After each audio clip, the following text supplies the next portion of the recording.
أعوذ بالله من الشيطان الرجيم بسم الله الرحمن الرحيم আজকে ইনশাল্লাহ আমি 11th পারা থেকে পড়ব।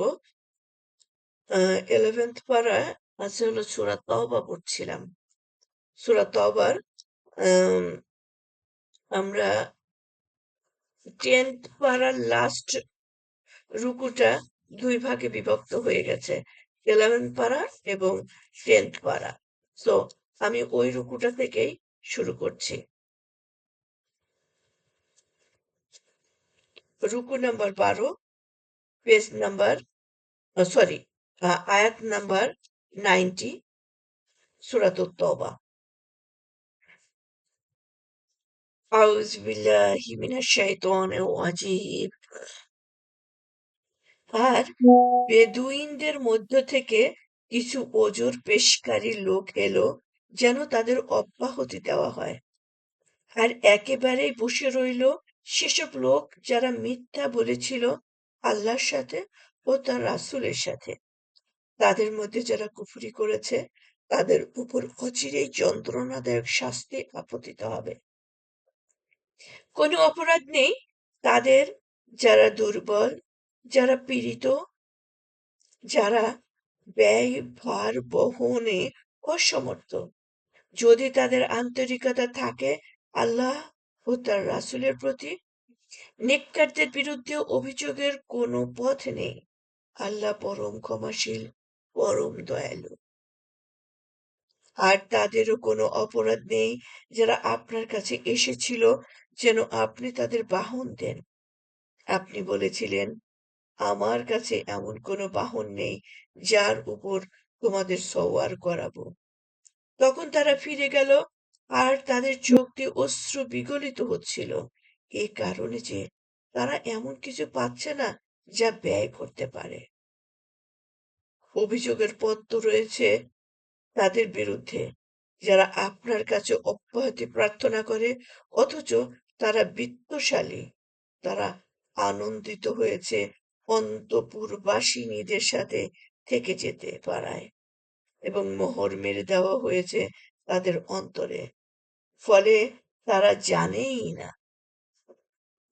এখানে 93 আয়াতটা যে আপনার ওই যে যুদ্ধে যাওয়ার সময় জন্য বদর যুদ্ধে মানে অনেকেই ছিল যারা যুদ্ধে যাবে না দেখে একটা গড়িমসি কথা বলছিল, মানে অজুহাত।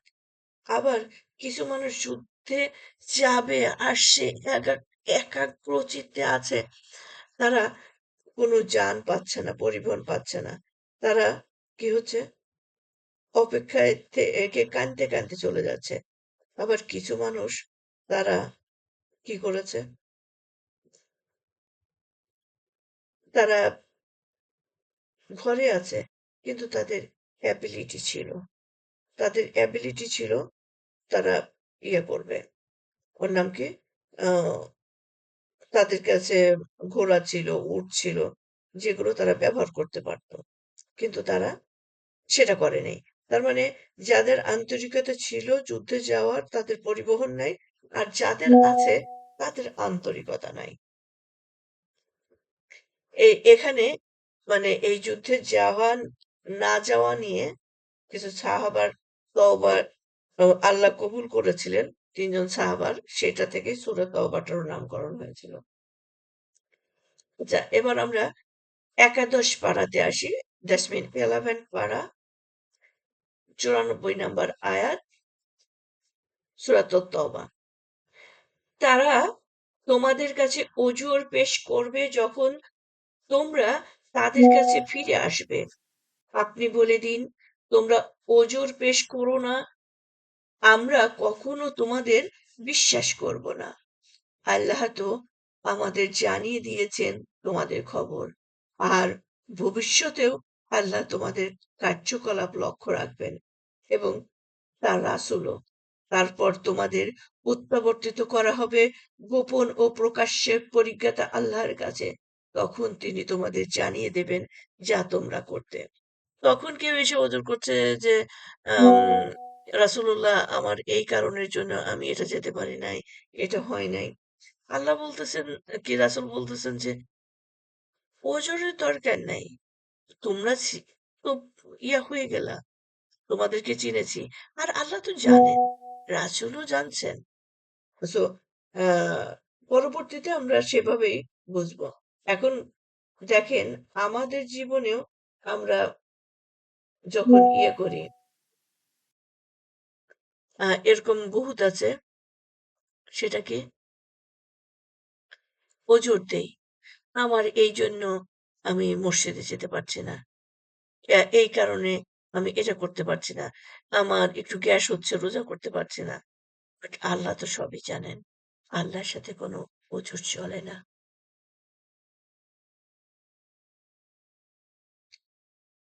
৯৫ নম্বর আয়াত। যখন তোমরা তাদের কাছে ফিরে আসবে, তখন তারা তোমাদের সামনে আল্লাহর নামে কসম করবে, যাতে তোমরা তাদেরকে তাদের অবস্থার উপর ছেড়ে দাও।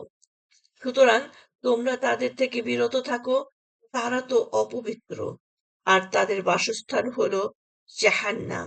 এটা তারা যা কামাই করত তার প্রতিফল।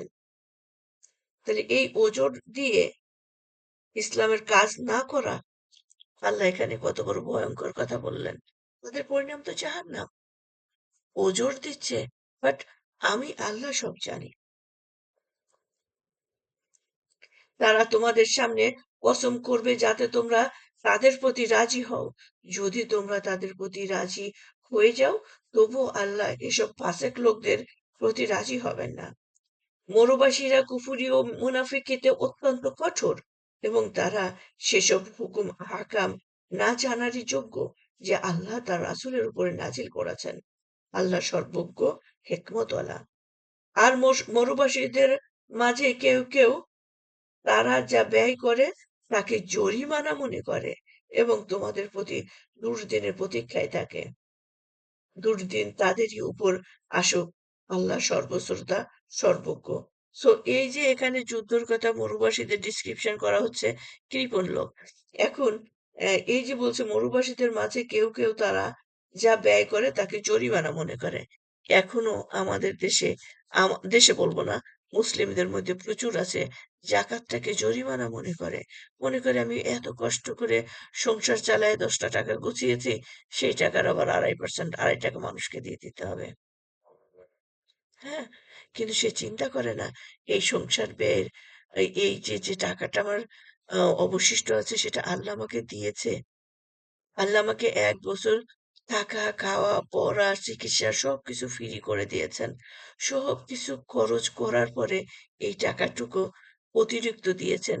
দিয়ে বলেছেন, এই যে টাকা দিলাম, এটা হচ্ছে এর মধ্যে ৳২.৫ হচ্ছে শতকরা ৳২.৫ হচ্ছে অন্যের হক আছে। তুমি ওটা দিলে পরে বাদবাকি টাকাটা তোমার পুরস্কার হিসাবে দান করা হলো। তুমি এরকম যত ৳২.৫ দান করবা, তত তোমাকে পুরস্কার হিসাবে আরো দেওয়া হবে। এই তো, দিস ইজ জাকাত। কিন্তু আমরা জাকাতটাকে কি মনে করি? এখন এখানকার ভাষায় বলি। আর মরুবাসীদের মাঝে কেউ কেউ তারা যা ব্যয় করে তাকে জরিমানা মনে করে। আমরা জাকাতটাকে জরিমানা মনে করি। এবার ৯৯ নাম্বার আয়াত। মরুবাসীদের কেউ কেউ ঈমান রাখে আল্লাহর প্রতি এবং শেষ দিনের প্রতি। আর যা তারা ব্যয় করে তাকে আল্লাহর নৈকট্য লাভের এবং রাসূলের দেওয়া দোয়া লাভের উপায় মনে করে। জেনে রেখো, নিশ্চয়ই তা তাদের জন্য নৈকট্য লাভের উপায়। অচিরেই আল্লাহ তাদেরকে নিজ রহমতের মধ্যে দাখিল করে নেবেন। আল্লাহ তো পরম ক্ষমাশীল, পরম দয়ালু। তাহলে এখনো এই যে যারা তোমরা আমরা দান করছি, যাকাত দিচ্ছি, সদাকা করছি, আল্লাহর রাস্তায় ব্যয় করছি, কেন? আল্লাহর আ নৈকট্য লাভের জন্য, এবং রাসূল সাল্লাল্লাহু আলাইহি সাল্লামের দোয়া, মানে শাফায়াত লাভের জন্য, আল্লাহকে হ্যাপি করার জন্য। সো দেখেন আজকে আমরা অনেকেই এত বেশি এই রোজার মধ্যে খাবার খাচ্ছি যে আর পেটে রাখার জায়গা পাচ্ছি না। তারাবির মাঝখানে কয়েকবার করে অজুও করতে হচ্ছে। আচ্ছা, আবার চিন্তা করেন কিছু মানুষ একেবারেই স্বল্প পরিসরে এতটুকু খেয়ে জীবনযাপন করছেন, রোজা রাখছেন। আমরা কি পারি না বোনেরা? আমি একটু রোজা মানে আমি যতটুকু খাবার খেয়ে রোজা করি, এটলিস্ট ততটুকু খাবার আরেকজনকে পৌঁছাই দেই। কিন্তু এটা সেই সৌজন্য খাবার না যে পাশের বাড়ির ভাবিকে ট্রে হিউজ করে দিলাম, তার বাড়িতেও হিউজ খাবার আছে, আমারটা অতিরিক্ত হয়ে যাচ্ছে। আসুন সেই মানুষদের পাশে আমরা দেখেন, ইফতারি করার জন্য যেহেতু কোনো গরিব বড়লোক নাই, সবাইকে আমরা করাতে পারি, কিন্তু একটু তাদের পাশে যদি দাঁড়াই, কত মানুষ এই মসজিদগুলোতে যান, হিউজ মানুষ, তারা এখানে এসে ইফতারি করছে। তারা হয়তো কেউ কাজের ব্যস্ততার জন্য ইফতারি তৈরি করতে পারেনি, কেউ অফিসে যাওয়ার মাঝখানে যে জানে যে এখানে মসজিদে থামি, ইফতারি করে বাড়িতে চলে যাব, তারা করছে। যে কারণেই হোক, তারা মসজিদে আসছে, ইফতারিটা করে যাচ্ছে। দেই না আমরা মসজিদে কয়েকটা টাকা, যে এই টাকা দিয়ে যারা ম্যানেজ করছে, অর্গানাইজ করছে, তারা সেখানে ইফতারি করিয়ে দিক। আমি তো নেকি পাবো। ইফতারি যেহেতু সদাকা না, কি জন্য ওই জানের বদলে জান না, যে সবাই খেতে পারবে না, যা খাত সবাই খেতে পারবে না, এটা তো রোজদার, আমি কাউকে খাওয়াচ্ছি আল্লাহকে খুশি করার জন্য। এবং এক আমি কাউকে ইফতারি করালে ততটুকু নেকি পাবো, মানে ওই রোজাদারের সমান নেকি পাবো, আর রোজাদার নেকির কোনো কমতি হবে না। আর আল্লাহ কি বলতেছেন, রোজদারের নেকি আল্লাহ তার রোজদারের পুরস্কার তার নিজ হাতে দেবেন, সুবহানাল্লাহ। আর এই মাসে নবী করিম সাল্লাল্লাহু আলাইহি সাল্লাম বায়ুর গতিতে সদাকা করতেন, দান করতেন। তো বোনেরা, আল্লাহ আমাদের যা সামর্থ্য দিয়েছে, আমরা কি জান্নাত কিনতে পারি না? জান্নাতের প্লটের দাম সবার কাছে সমান না। কোটিপতির কাছে কোটি কোটি কোটি টাকা, আর কুড়িপতির কাছে জান্নাতের দাম 1 টাকা। আল্লাহ তার কাছ থেকে ওই একজন ফকির ভিক্ষা করে 100 টাকা পায়, ওখান থেকে বলে, আল্লাহ আমার তো, আমি ভিক্ষা করে খাইছিলাম 98 টাকা, তো খেয়ে ফেলছি, বাচ্চাদের নিয়ে যে সংসারের মধ্যে খরচ হয়ে গেছে, আল্লাহ তাও তো 2 টাকা আছে, আমি তোমার ঘরে তোমার রাস্তায় দান করি। আল্লাহ ওই কোটিপতির থেকেও ভালো প্লটটা তার এই 2 টাকার বিনিময়ে দেবেন। অন্তর। সো আমরা যেন জান্নাতের প্লট দুনিয়া থেকে কিনে যাই, জান্নাতের ওয়ারিশ আমরা, সেই ওয়ারিশ আমাদের এখান থেকে কনফার্ম করতে হবে, অথবা আমরা লস করব। যে যদি মনে করেন আমি ওয়ারিশ লস করি, ওই যে বাবা মা তেজ্য পুত্র করে দেয় না, যদি তেজ্য পুত্র হয়ে যায় তখন কি হবে? তেজ্য বান্দা হয়ে গেলে কি হবে? জাহান্নামের ওয়ারিশ হতে হবে। যাই হোক, আসেন আমরা এবার পড়ায় আবার ফিরে আসি। আমি পড়ছিলাম 11তম পারা থেকে সূরাতুল তওবা, রুকু নাম্বার 13, আয়াত নাম্বার 100। মুহাজির ও আনসারদের মধ্যে যারা অগ্রগামী ও প্রথম, এবং যারা নিষ্ঠার সাথে তাদের অনুগমন করেছে, আল্লাহ তাদের প্রতি সন্তুষ্ট হয়েছেন এবং তারাও তার প্রতি সন্তুষ্ট। তিনি তাদের জন্য প্রস্তুত করে রেখেছেন এমন জান্নাত, প্রবাহিত হয় যার তলদেশে নহরসমূহ। তারা সেখানে অনন্তকাল থাকবে। এটা মহা সাফল্য। আর তোমাদের আশপাশের মরুবাসীদের মধ্য থেকে কিছু লোক মুনাফেক, ও মদিনাবাসীদের মধ্য থেকেও কিছু লোক, তারা মুনাফিকিতে চরমে পৌঁছেছে। আপনি তাদের পরিচয় জানেন না, তাদের কেবল আমিই জানি। আমি তাদেরকে দুবার শাস্তি দিব এবং পরে তাদেরকে ভীষণ আযাবের দিকে প্রত্যাবর্তিত করা হবে। আমার ভয়েস তো ঠিক আছে নাকি, না বেশি দূরের থেকে শোনা যাচ্ছে? আচ্ছা। ঠিক আছে আপু। আসসালামু আলাইকুম আলহামদুলিল্লাহ। ওয়া রাহমাতুল্লাহি ওয়া বারাকাতুহু। আপু ঠিক আছে। আলহামদুলিল্লাহ। ওয়ালাইকুম আসসালাম রহমতুল্লাহ বরকাতুহ। আমি একটু ঢেলা দিয়ে বসছি তো কম্পিউটার থেকে, আমার মুখটা দৌড়ে, তাই বললাম। ওকে। 101 নম্বর আয়াত। আর তোমাদের আশপাশের মরুবাসীদের মধ্য থেকে কিছু লোক মুনাফিক এবং মরুবাসীদের মধ্যে থেকেও কিছু লোক তারা মুনাফিকিতে চরমে পৌঁছেছে। হ্যাঁ, কিছু তো মুনাফিক আছেই, আর কিছু হচ্ছে মুনাফিকিতে একেবারে ওপেন সিক্রেটের মতো লেগে গেছে। হ্যাঁ, যে সর্বত্র তারা এই মুনাফি করে বেড়াচ্ছে। তো এই যে, আমরা আব্দুল্লাহ ইবনে ইয়া সে তো মানে কাইন্ড অফ প্রকাশ্যেই মুনাফিকি করেছে। আল্লাহ তাকে একেবারে ইয়েতে পর্যন্ত প্রকাশ করে দিছেন যে এরা মুনাফিক। যে তোমরা এখন ওটা করো আর ইয়ে করো, ওর নাম কি?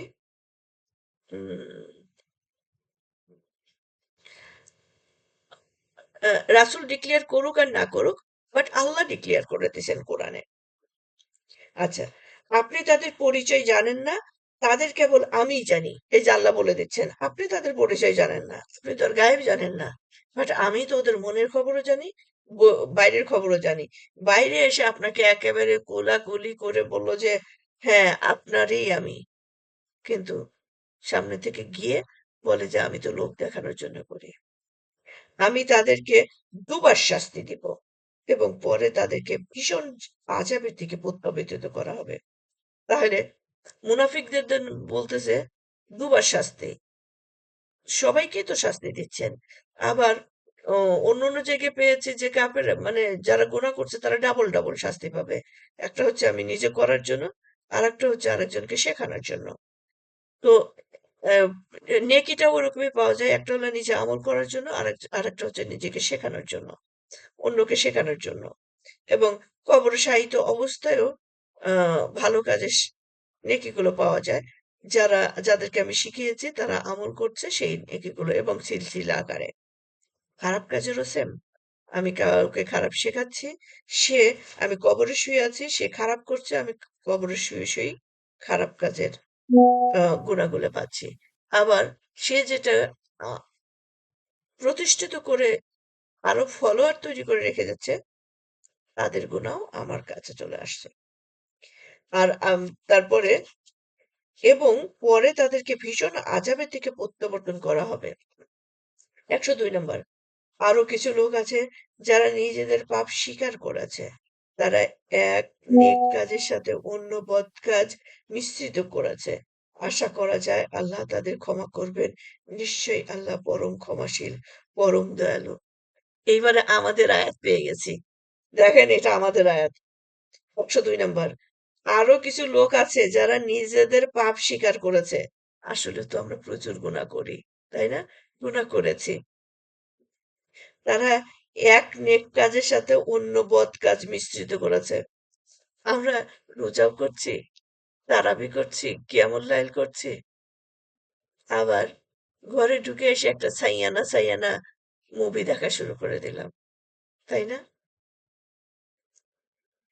আশা করা যায় এখন কি হচ্ছে, ওকে, সরি, ওটা কমপ্লিট করলাম না। তারাবি দেখে এসে সিনেমা দেখলো, তারপরে আবার কিয়ামুল লাইলে গিয়ে তাহাজ্জুদে দাঁড়াইলো। হুম, ওকে। আল্লাহর কাছে আবার সে কিয়া তাহাজ্জুদে হাত তুলে এ ঝরঝর করে কাঁদতেছে, আল্লাহ আমি তো গুনাহ করে ফেলছি।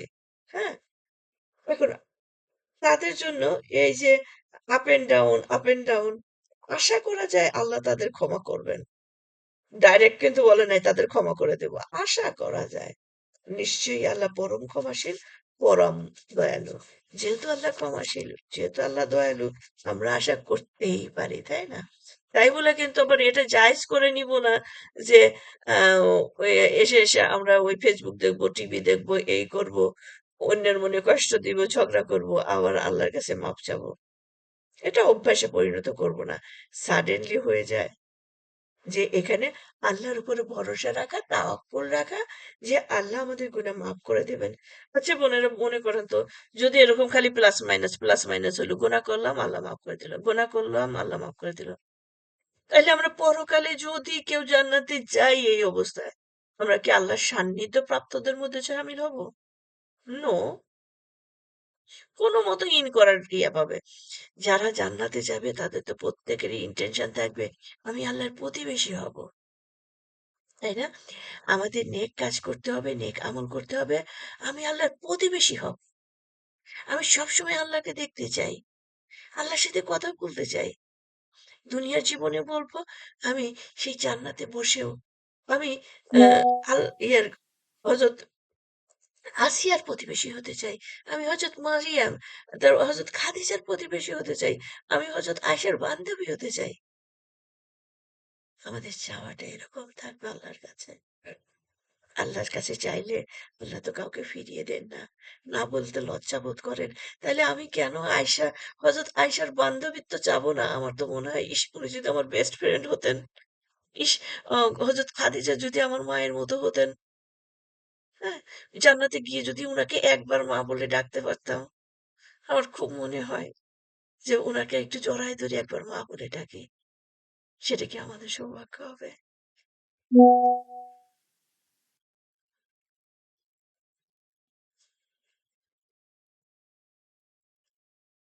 ১০৩ নম্বর আয়াত। আপনি তাদের মাল থেকে সদকা গ্রহণ করুন, যাতে তা দিয়ে আপনি তাদের পবিত্র করবেন এবং পরিশুদ্ধ করবেন। আর আপনি তাদের জন্য দোয়া করুন। নিশ্চয়ই আপনার দোয়া তাদের জন্য চিত্ত স্বস্তিকর। আল্লাহ সর্বশ্রোতা, সর্বজ্ঞ। তারা কি জানে না যে আল্লাহই তাদের বান্দাদের তওবা কবুল করেন এবং তিনিই সদাকা গ্রহণ করেন। আর একমাত্র আল্লাহই তওবা কবুলকারী, পরম দয়ালু। দেখেন তওবার সাথে সদাকার একটা বিশাল রিলেশন। আপনি যখনই কোনো ভালো কাজ করেন, তখনই সাথে সাথে তওবা করবেন। যখনই ২ টা টাকা দান করেন, সদাকা করেন, সাথে সাথে আল্লাহর কাছে তওবা করবেন। আল্লাহ আমার গুনাহ মাফ করে দিও। আল্লাহ সদাকাকে যেহেতু খুব পছন্দ করেন, দানকে খুব পছন্দ করেন, একেবারে দেখেন সেই যে সূরা বাকারা থেকে আমরা পেয়ে আসছি ১ম আয়াতের মধ্যেই। মুত্তাকি কারা? যারা গায়বে বিশ্বাস করে, সলাৎ প্রতিষ্ঠা করে এবং তাকে যে রিজিক দিয়েছে তা থেকে ব্যয় করে। তাহলে আমরা আমার রিজিক থেকে ব্যয় করা আ সাথে সাথে সদাকা করার সাথে সাথে আল্লাহর কাছে ১ম যেটা চাবো মাফ চাইবো। তারপরে দোয়া কবুলের সময়, ওটা আসলে বেসিক্যালি দোয়া কবুলের সময়। ১০৫ নম্বর আয়াত। আর আপনি বলে দিন, তোমরা কাজ করে যাও, তারপর আল্লাহ দেখবেন তোমাদের কাজ এবং তার রাসূল ও মুমিনদেরও দেখবে। রাসূল ও মুমিনগণও দেখবে। অতঃপর তোমাদের ফিরিয়ে নেওয়া হবে গোপন ও প্রকাশ্যের পরিজ্ঞাতা আল্লাহর কাছে। তখন তিনি তোমাদের জানিয়ে দেবেন যা তোমরা করতে। এটা বিচারের দিনের কথা। দেখেন কি ভয়াবহ! আর আপনি বলে দিন, তোমরা কাজ করে যাও। আপনি বলে দিন মানে রাসূলকে আল্লাহ বলতেছেন। আপনি বলে দিন, তোমরা কাজ করে যাও। তারপর আল্লাহ দেখবেন তোমাদের কাজ এবং তার রাসূল ও মুমিনগণও দেখবেন। তাহলে কে? ডে অফ জাজমেন্টে আল্লাহ তো দেখবেন। সেখানে সাক্ষী কে থাকবে? ওই কাজ কার সামনে হবে? রাসূল সাল্লাল্লাহু আলাইহি সাল্লাম দেখবেন এবং রাসূল সাল্লাল্লাহু আলাইহি সাল্লামের উম্মতগণও থাকবেন। মুমিনগণও দেখবেন। সুবহানাল্লাহ। অতঃপর তোমাদের ফিরিয়ে নেওয়া হবে গোপন ও প্রকাশ্যের পরিজ্ঞাতা আল্লাহর কাছে। যে এই যে এখন যে তোমরা স্বীকার করো আর না করো, ডোন্ট ফরগেট উনি তোমার অন্তরেরও খবর জানতেন। মনে মনে কি চিন্তা করতে সেটারও খবর জানতেন। আর গোপনে যা করেছো সেটা তো অবশ্যই জানেন। তখন তিনি তোমাদের জানিয়ে দেবেন যা তোমরা করতে। তার মানে সেই সার্টিফিকেটের ডেট, ইয়ার, টাইম তখন ইয়ে করবে। ১০৬ নম্বর আয়াত। আর অপর কতকের ব্যাপারে আল্লাহর আদেশের প্রতীক্ষায় সিদ্ধান্ত মুলতবি রইল। হয়তো তাদের শাস্তি দেবেন অথবা তাদের তওবা কবুল করবেন। আল্লাহ সর্বজ্ঞ, হিকমতওয়ালা। হুম। এখানেই ওই যে কাব রাদিয়াল্লাহু তাআলার আনহুদের ঘটনা আছে। এই ঘটনাটা অনেক বেশ বড়। বাট উনারা ৩ জনে এরকম যান নাই। উনারা কোনো কৈফিয়তও দেন নাই যে আমরা কেন যুদ্ধে যাই নাই। উনারা এরকম যখন উনাদের বিষয়ে কোনো সিদ্ধান্ত হয় নাই, কিছু বলে নাই, মুনাফিকদের তো এরকম ইয়ে করে দিলেন। তারপরে উনারা আ ওনাদের সিদ্ধান্ত যেহেতু পেন্ডিং আছে, ওনারা নামাজে আসছে, দাঁড়াচ্ছে, ঝরঝর করে কান্না করছেন। নবী করিম সাল্লাল্লাহু আলাইহি সাল্লাম তাদের সাথে কথা বলছেন না, আবার তাদেরকে দূরের থেকে দেখছেন। হুম, নবীজি প্রচন্ড তাদেরকে মানে ভালোবাসেন, মিস করেন। আবার তারা এরকম হয়ে গেল যে তারা আহ, মানে কন্টিনিউয়াসলি মানে আল্লাহর দরবারে কান্না করতেছেন। এটা সম্ভবত আমি ডে ভুলে গেলাম, 40 দিন বা এরকম বেশ কিছুদিন পরে আয়াত নাজিল হলো, যে আয়াত নাজিল হওয়ার পরে তাদেরকে ক্ষমা করে দেওয়া হয়েছে। সেখান থেকে এই সূরার নাম তওবা হয়েছে। আচ্ছা, আমরা পাবো ওই আয়াত। যারা মসজিদ নির্মাণ করেছে ইসলামের ক্ষতি সাধনের জন্য, কুফরি করার জন্য, মুমিনদের মাঝে বিভেদ সৃষ্টি করার জন্য এবং ওই ব্যক্তির জন্য ঘাঁটি স্বরূপ ব্যবহারের উদ্দেশ্যে, যে পূর্ব থেকেই আল্লাহ তার রাসূলের বিরুদ্ধে যুদ্ধ করে আসছে, এবং তারা অবশ্যই কসম করে বলবে, আমরা তো কেবল মঙ্গলই চেয়েছি, কিন্তু আল্লাহ সাক্ষ্য দিচ্ছেন অবশ্যই তারা মিথ্যাবাদী। আপনি কখনো সে মসজিদে দাঁড়াবেন না যে মসজিদের ভিত্তি প্রথম দিন থেকেই তাকওয়ার উপরে স্থাপিত। সে মসজিদই আপনার জন্য দাঁড়াবার অধিক যোগ্য। সেখানে এমন লোক রয়েছে যারা খুব ভালোরূপে পবিত্রতা অর্জন করাকে ভালোবাসে, আর আল্লাহ উত্তম রূপে পবিত্রতা অর্জনকারীদের ভালোবাসেন।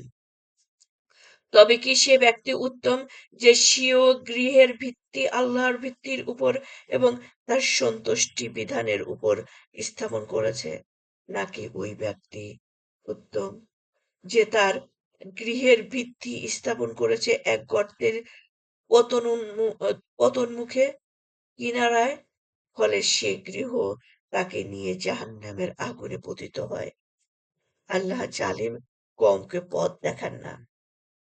এই 109 নম্বর আয়াতটা যখন 9-11 হলো, তখন বেশ কিছু মানুষ যুক্তি দিল যে দেখো, এটা এই কথাটা 9-11 এর কথাটা কোরআনে আছে। কিরকম?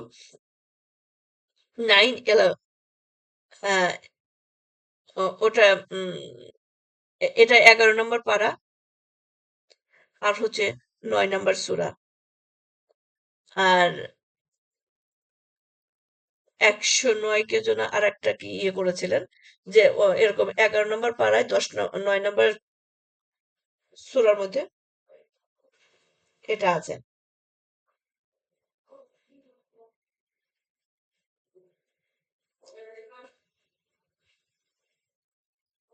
একটু এক মিনিট।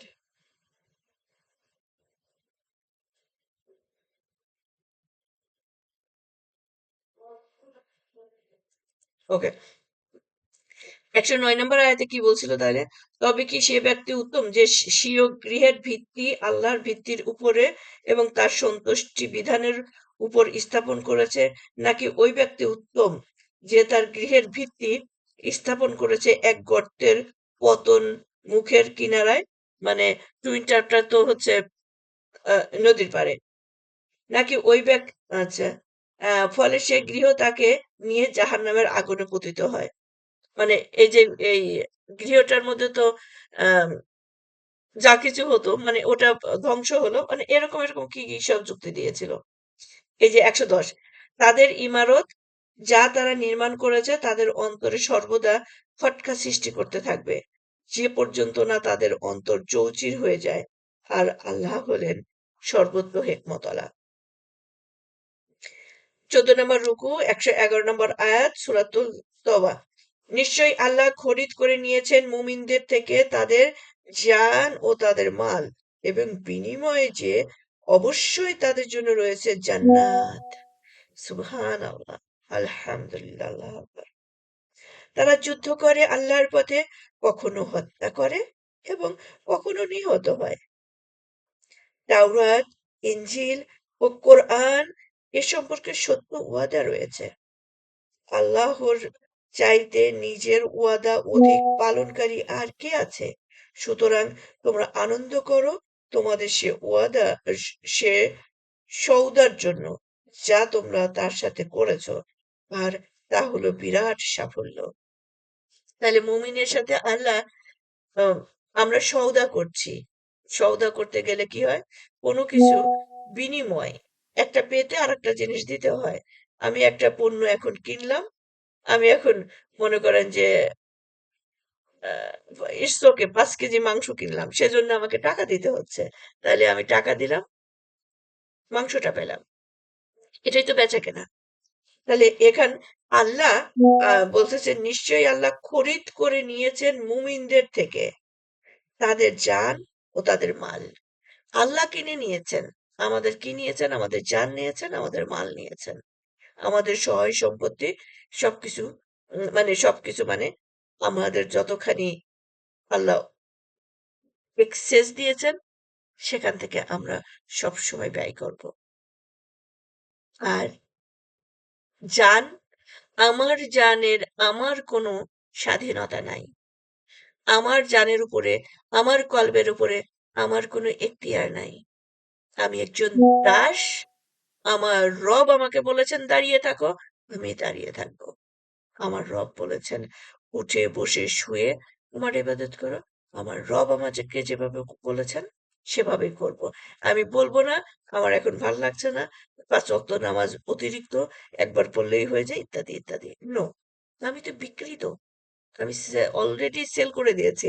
আর এটার বিনিময়ে আমি কি পাবো? আল্লাহ বলতেছেন জান্নাত। ১১২ নম্বর আয়াত। তারা তওবাকারী, ইবাদতকারী, আল্লাহর প্রশংসাকারী, রোজা রোজাদার, রুকুকারী, সেজদাকারী, ভালো কাজের আদেশদাতা, মন্দ কাজে বাধা প্রদানকারী এবং আল্লাহর নির্ধারিত সীমারেখা হেফাজতকারী, এসব গুণে গুণান্বিত মুমিনদেরকে আপনি খোশ খবর শুনিয়ে দিন। সুবহানাল্লাহ। তাহলে এখানে আমরা মুমিনদের বেশ কিছু বৈশিষ্ট্য পেয়ে গেলাম। মুমিন কারা? যারা তওবা করে, দ্যাটস তওবাকারী, ইবাদতকারী, আল্লাহর প্রশংসা করে সব সময় যে আল্লাহ যা কিছু করছেন সব ভালো। যা কিছু করেছেন সবই আমার জন্য করেছেন, আমাদের জন্য করেছেন, সবকিছু আমাদের মঙ্গলের জন্য করেছেন। রোজাদারকারী, এখন আমরা রোজার টাইম পার করছি। রুকুকারী, সিজদাকারী, ভালো কাজের আদেশদাতা। হুম? অনেকের মধ্যেই আছে এই যে এই বৈশিষ্ট্যগুলো, সেটা সে ভালো তওবা করে, ইবাদত করে, আম আ আল্লাহরে খুব করতে থাকে। নামাজ পড়ে, রোজা করে। কিন্তু অন্যের ভালো দেখতে পারে না। বলে যে বলব কেন? মানে এই যে ভালো কাজের আদেশদাতা, স ভালো কাজ অনেকের মনেই যে আমি যদি এটা তাকে শিখিয়ে ফেলি তাহলে তো সে এটা জেনে যাবে। তাহলে তো সে এখান থেকে সাকসেস পাবে। এটা আমি বলব না। হ্যাঁ? এটা অনেক মুমিনের মধ্যে এই ক্যারেক্টারটা দেখা যায়। এইটা আমি বলব না। আমি বললে তো আমি লুজার হয়ে যাবো, সিক্রেট আউট হবে। কিন্তু সে এটা ভাবে না। আমার রিজিক কে দিয়েছে? আমি বললে সে যদি এটা করে তাকে তো আল্লাহ রিজিক দিবে। বরং সমপরিমাণ বা তার চেয়ে অধিক রিজিক আল্লাহ আমাকেও দেবেন। আর জান্নাতে কিন্তু আমাদের এই যে নামাজ রোজা থেকে উম উম মানে ওটার থেকে এই ভালো কাজের পরামর্শ, ভালো কাজ করা, ভালো কাজের উপদেশ, ইহসান, এই জিনিসগুলো আগে করবে, আমাদেরকে জান্নাতে নেবে। আপু, আসসালামু আলাইকুম। জি। যে শেষে যে গুণাগুণটা বললেন, ভালো বললেন, এটা যার ভিতরে আছে এটা মুমিন হলো কেমনে? মুমিন তো হলো না, ওটা না, ওটা যদি ভিতরে থাকে আচ্ছা, হবে। আমি আবার পড়ছি। তারা তওবাকারী, ইবাদতকারী, আল্লাহর প্রশংসাকারী, রোজাদার, রুকুকারী, সেজদাকারী, ভালো কাজের আদেশদাতা, মন্দ কাজে বাধা প্রদানকারী এবং আল্লাহর নির্ধারিত সীমারেখা হেফাজতকারী। হ্যাঁ, নির্ধারিত সীমারেখা মানে আল্লাহ যা করতে বলেছেন সেটা করব, যেটা নিষেধ করেছেন করব না। মুমিনদেরকে আপনি খোশ খবর শুনিয়ে দিন। তাহলে এসব গুণে গুণান্বিত, এই গুণগুলো যাদের মধ্যে আছে তারা মুমিন, তাদেরকে শুনিয়ে দিন। নবীও ও মুমিনদের পক্ষে উচিত নয় যে তারা ক্ষমা প্রার্থনা করবে মুশরিকদের জন্য, যদি তারা নিকট আত্মীয়ও হয়, যখন তাদের কাছে একথা স্পষ্ট হয়ে গেছে যে তারা জাহান্নামী। আর ইব্রাহিমের, ঠিক আমি এই কথাটাই বলতে চাচ্ছিলাম যে ইব্রাহিম আলাইহিসসালামের পিতা কিন্তু মূর্তি পূজারক, আর উনি খুব পিতাভক্ত একজন ছেলে ছিলেন। আল্লাহর দরবারে যখন সে পিতার জন্য ফরিয়াদ করছিলেন, দেখেন এবার আল্লাহকে বলতেছে, আর ইব্রাহিমের স্বীয় পিতার জন্য ক্ষমা প্রার্থনা করা তো ছিল শুধু একটি ওয়াদার কারণে, যা সে পিতার সাথে করেছিল। তারপর যখন তার কাছে এ কথা স্পষ্ট হয়ে গেল যে সে আল্লাহর শত্রু, তখন সে তার সাথে সম্পর্ক ছিন্ন করল। নিশ্চয়ই ইব্রাহিম ছিল অত্যন্ত কোমল হৃদয়, সহনশীল। হুম, অত্যন্ত কোমল হৃদয়, আবার সহনশীল। এদিকে তার বাবা জাহান্নামী, তার হৃদয়টা চৌচির হয়ে যাচ্ছে, কিন্তু এটা আল্লাহর হুকুমের, মানে আই মিন হচ্ছে, তাই সে আবার ধৈর্য ধারণ করছে যে সবচেয়ে আগে আল্লাহর হক, তারপরে তো পিতা মাতার হক। আমার পিতা তো আল্লাহর হক পালন করছে না। এরকম আমরা জানি সাদ আলাইহিসসালাম যখন ইসলাম গ্রহণ করেন, তো ওনার মা, উনি অনেক মানে সম্পদশালী সন্তান ছিলেন এবং খুব মাতৃভক্ত একটা ছেলে ছিলেন। ওনার মা বললেন, তুমি ইসলাম নিয়েছো, আমি কিন্তু, তুমি যদি ফিরে না আসো, আজ থেকে আমার পানি পর্যন্ত খাবো না, মাথায় চিরুনি দিব না। এই যে বসলাম, হাঙ্গারি স্ট্রাইকে বসলাম। তখন সাদ আলাইহিসসালাম বললেন, আম্মা, এটা যদি আমি ১০০ বারও মৃত্যুবরণ করি, ১০০ বারও করি, তবুও আমি, আমি না, আপনি যদি এরকম ১০০ বারও মারা যান, আবার জীবন লাভ করেন, তবুও আমি যে ইসলামের ছায়াতলে এসেছি, কবুল করেছি, সেখান থেকে আমি ফিরে আসবো না। তখন সাদ আলাইহিসসালামের মা বুঝলেন যে আমার এই কৌশল কাজে লাগবে না। উনিও প্রচন্ড মাতৃভক্ত ছেলে ছিলেন। কিন্তু আমরা মাতৃভক্ত থাকি, পিতৃভক্ত থাকি, আমার ছেলে ভক্ত থাকে, মেয়ে ভক্ত থাকে, যদি কেউ কাফের অবস্থায় মারা যায়, তার জন্য আমাদের দোয়া করা নিষেধ। ১১৫ নম্বর আয়াত। আর আল্লাহ এমন নন যে তিনি কোন কওমকে হেদায়েত করার পর গোমরাহ করে দেবেন, যে পর্যন্ত না তাদেরকে সুস্পষ্টভাবে বলে দেন সেসব বিষয় যা থেকে তাদের বেঁচে থাকতে হবে। নিশ্চয়ই আল্লাহ সর্ববিষয়ে সবিশেষ ওয়াকিবহাল। নিশ্চয়ই আসমান ও জমিনের সার্বভৌমত্ব আল্লাহরই। তিনি জীবন দান করেন এবং মৃত্যু ঘটান। তোমাদের জন্য আল্লাহ ছাড়া কোনো বন্ধু নেই এবং কোনো সাহায্যকারীও নেই। আল্লাহ কৃপা দৃষ্টি দান করলেন নবীর প্রতি এবং মুজাহির আনসারদের প্রতিও, যারা তার অনুসরণ করেছিল অতি অতি কঠিন সময়। এরপরেও যখন তাদের এক দলের অন্তর বিচলিত হওয়ার উপক্রম হয়েছিল, তারপর আল্লাহ তাদের তাওবা কবুল করলেন। নিশ্চয়ই আল্লাহ তাদের প্রতি পরম মমতাময়, পরম দয়ালু। সাজাইছে যেটা সাজাইছেন আমার বিলকুল আপু, একটা কোশ্চেন।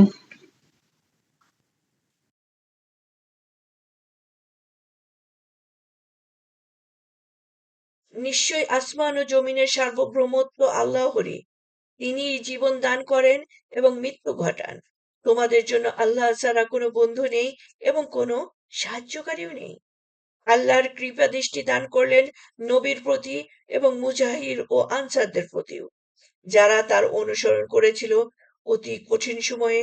এরপরও যখন তাদের এক দলের অন্তর বিচলিত হওয়ার উপক্রম হয়েছিল, তারপর আল্লাহ তাদের তওবা কবুল করলেন।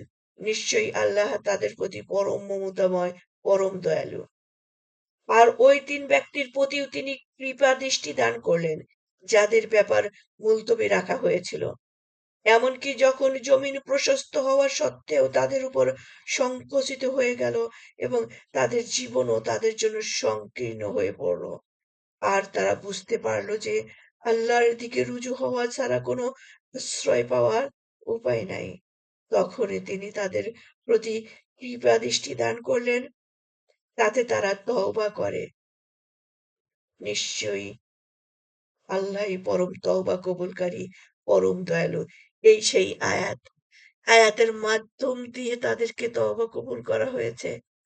মানে সবার বিষয়ে তো ওজর শোনা হয়েছে কেন তারা যায়নি, কিন্তু এই ৩ জন সবাই ওজর দিয়েছে, কেউ মিথ্যা বলেছে, এটা সেটা ইত্যাদি বলেছে, যে ধান কাটা ছিল, গম কাটা ছিল, মানে ফসল ঘরে তোলা ছিল, ছেলে মেয়ে অসুস্থ, বৃদ্ধ ইত্যাদি ইত্যাদি।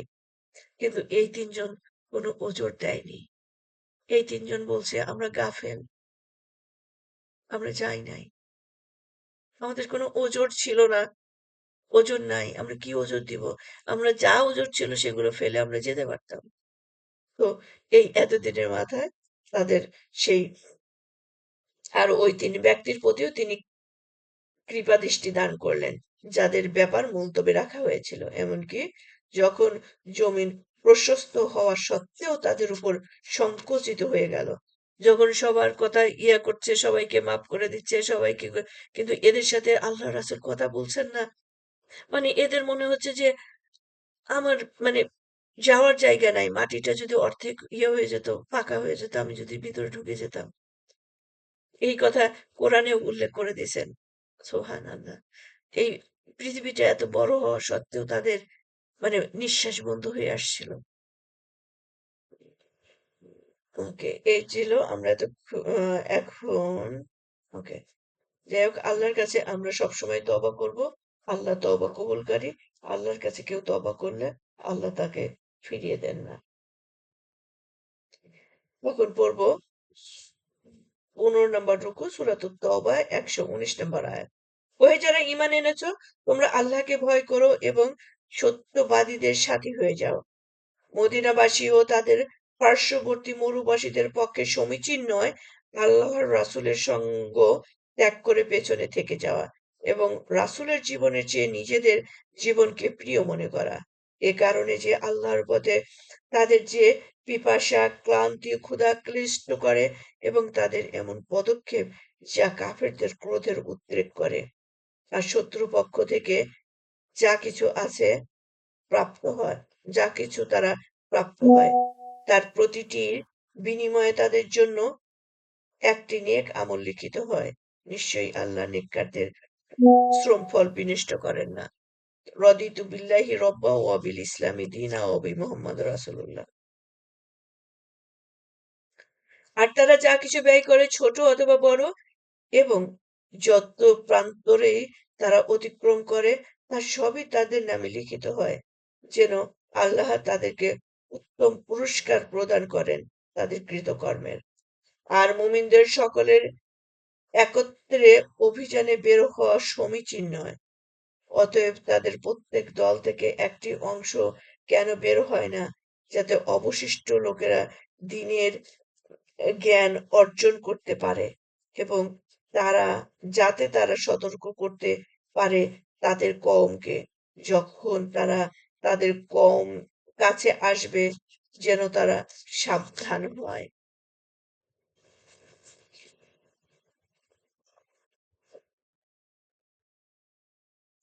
এই ছিল 15 আই মিন 122 নম্বর আয়াত, 15 নম্বর রুকু। এখন আমি আপনাদের সামনে পড়ব 123 নম্বর আয়াত, 16 নম্বর রুকু, সূরাতুল তওবা। ওহে যারা ঈমান এনেছ, তোমরা যুদ্ধ করো তোমাদের নিকটবর্তী কাফেরদের সাথে এবং তারা যেন তোমাদের মধ্যে কঠোরতা দেখতে পায়। জেনে রেখো আল্লাহ তো মুত্তাকিদের সাথে আছেন।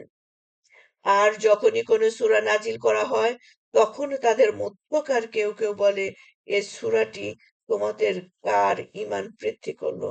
তবে শোনো, যারা ঈমান এনেছে এ সূরা তাদেরই ঈমান বৃদ্ধি করেছে এবং তারা এতে আনন্দিত হয়। তবে যাদের অন্তরে ব্যাধি আছে এ সূরা তাদের মলিনতার সাথে আরো মলিনতা বৃদ্ধি করেছে এবং তারা কাফের অবস্থায় মারা গেছে।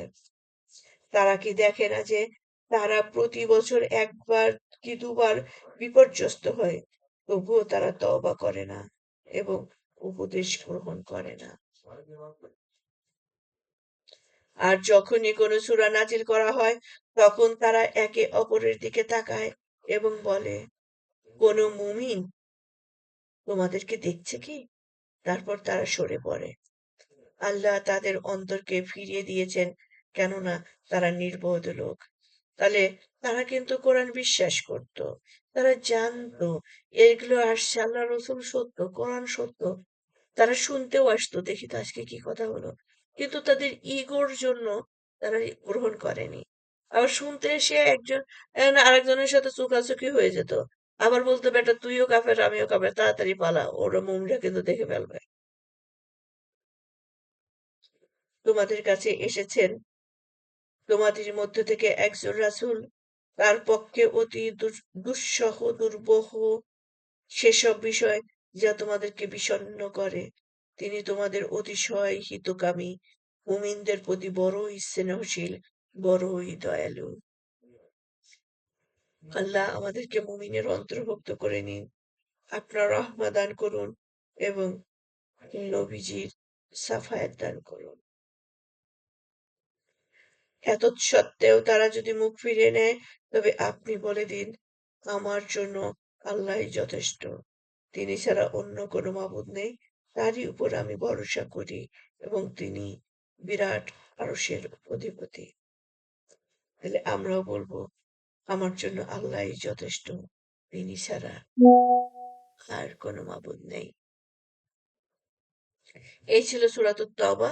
এখন আমি আপনাদের যদিও সূরাতুত তওবা আমাদের লাস্ট ক্লাসে পড়া হয়েছিল, তারই অংশ বিশেষ ছিল।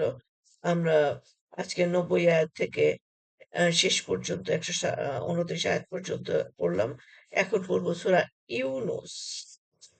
সূরা ইউনূসে ১০৯টি আয়াত আছে, ১১টি রুকু আছে। তো আমরা জানি সূরা ইউনূসে অনেক ঘটনাগুলোর মধ্যে আবার আমরা ইউনূস আলাইহিস সালামের ঘটনাটা পাবো। বিসমিল্লাহির রহমানির রহিম।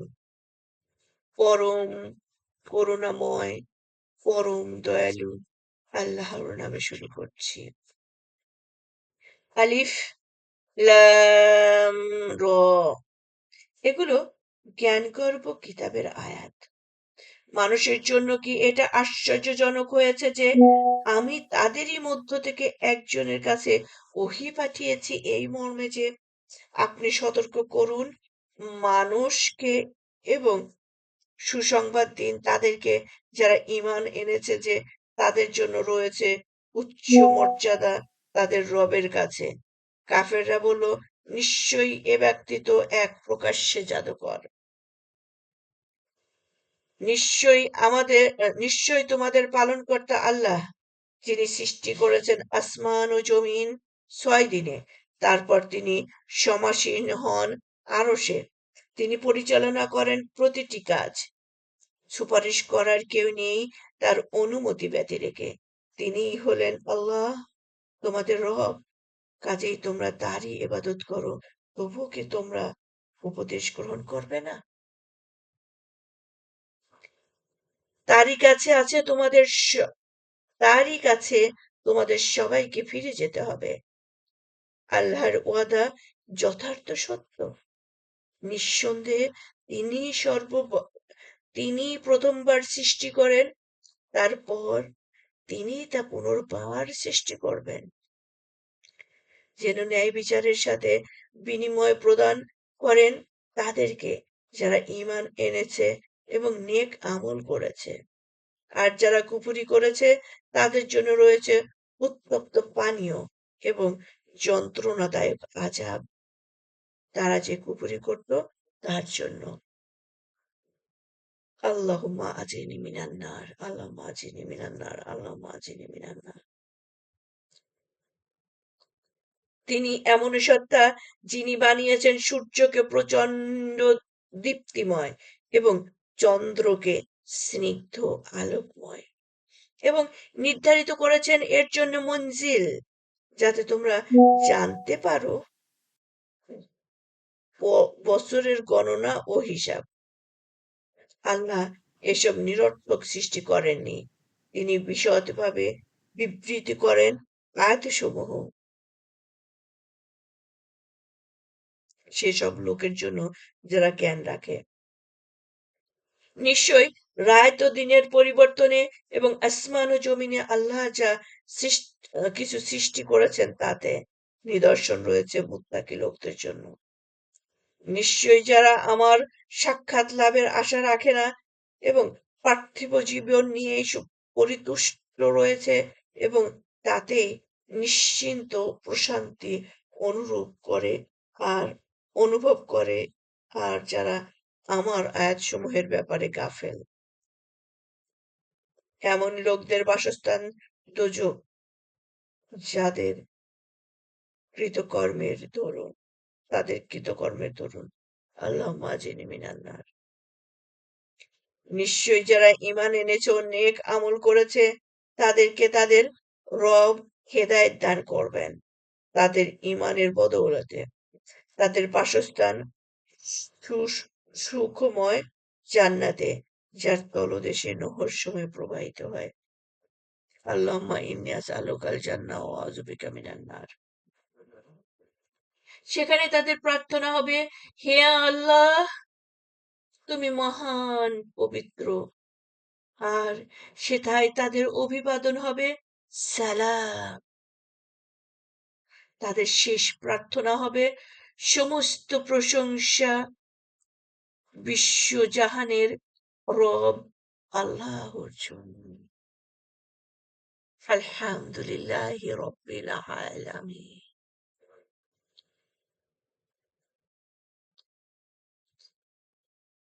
আমরা পড়ছিলাম সূরা ইউনূস রুকু নাম্বার 2, 2 নম্বর রুকু 11 নম্বর আয়াত, সূরাতুল ইউনূস। আর যদি আল্লাহ তাড়াহুড়া করতেন মানুষের ক্ষতি সাধনে, যেমন তারা দ্রুত কল্যাণ লাভ করতে চায়, তবে তাদের নির্দিষ্ট সময় কবেই পূর্ণ করে দেওয়া হতো। সুতরাং যারা আমার সাক্ষাৎ লাভের আশা রাখে না, আমি তাদেরকে ছেড়ে রাখি যেন তারা নিজেদের অবাধ্যতায় দিশেহারা অবস্থায় ঘুরে বেড়ায়। দেখেন এই 11 নম্বর আয়াত, যে একবার চিন্তা করেন তো, আমরা একবার যদি চিন্তা করি যে এখানকার জাস্ট কথাটা আমি রিপিট করছি, যদি আল্লাহ তাড়াহুড়া করতেন মানুষের ক্ষতি সাধনে, মানে আমরা যে পাপ করি, আমরা যে গুনাহ করি, সেটার পানিশমেন্ট যদি এখনই দিয়ে দিতে চান আল্লাহ, কিরকম, কতখানি দ্রুত দিতে চান, যেমন তারা দ্রুত কল্যাণ লাভ করতে চায়। এবার চিন্তা করেন, আমরা যত দ্রুত বড়লোক হতে চাই, আমরা যত দ্রুত কষ্ট লাঘব করতে চাই, আমরা যত দ্রুত সাকসেস চাই, আমরা যত দ্রুত গেইন করতে চাই, অত দ্রুতই যদি আল্লাহ আমাদের পানিশমেন্টটাও দিয়ে দিতেন, তাহলে কি হতো বলেন তো, চিন্তা করেন তো। আসলে আমরা খুব কড়া প্রিয়। আল্লাহ বলছে ধৈর্য ধরো, দেখো আমি তোমাকে রাইট নাও শাস্তি দিচ্ছি না, আমি তোমাকে তওবা করার সুযোগ দিচ্ছি, তুমি যেন তওবা করো। আর তুমি তাড়াহুড়া করছো, আমি আমার সাকসেস রাইট নাও চাই, আল্লাহ আল্লাহ দাও, আল্লাহ দাও, আল্লাহ দেন, আল্লাহ দেন।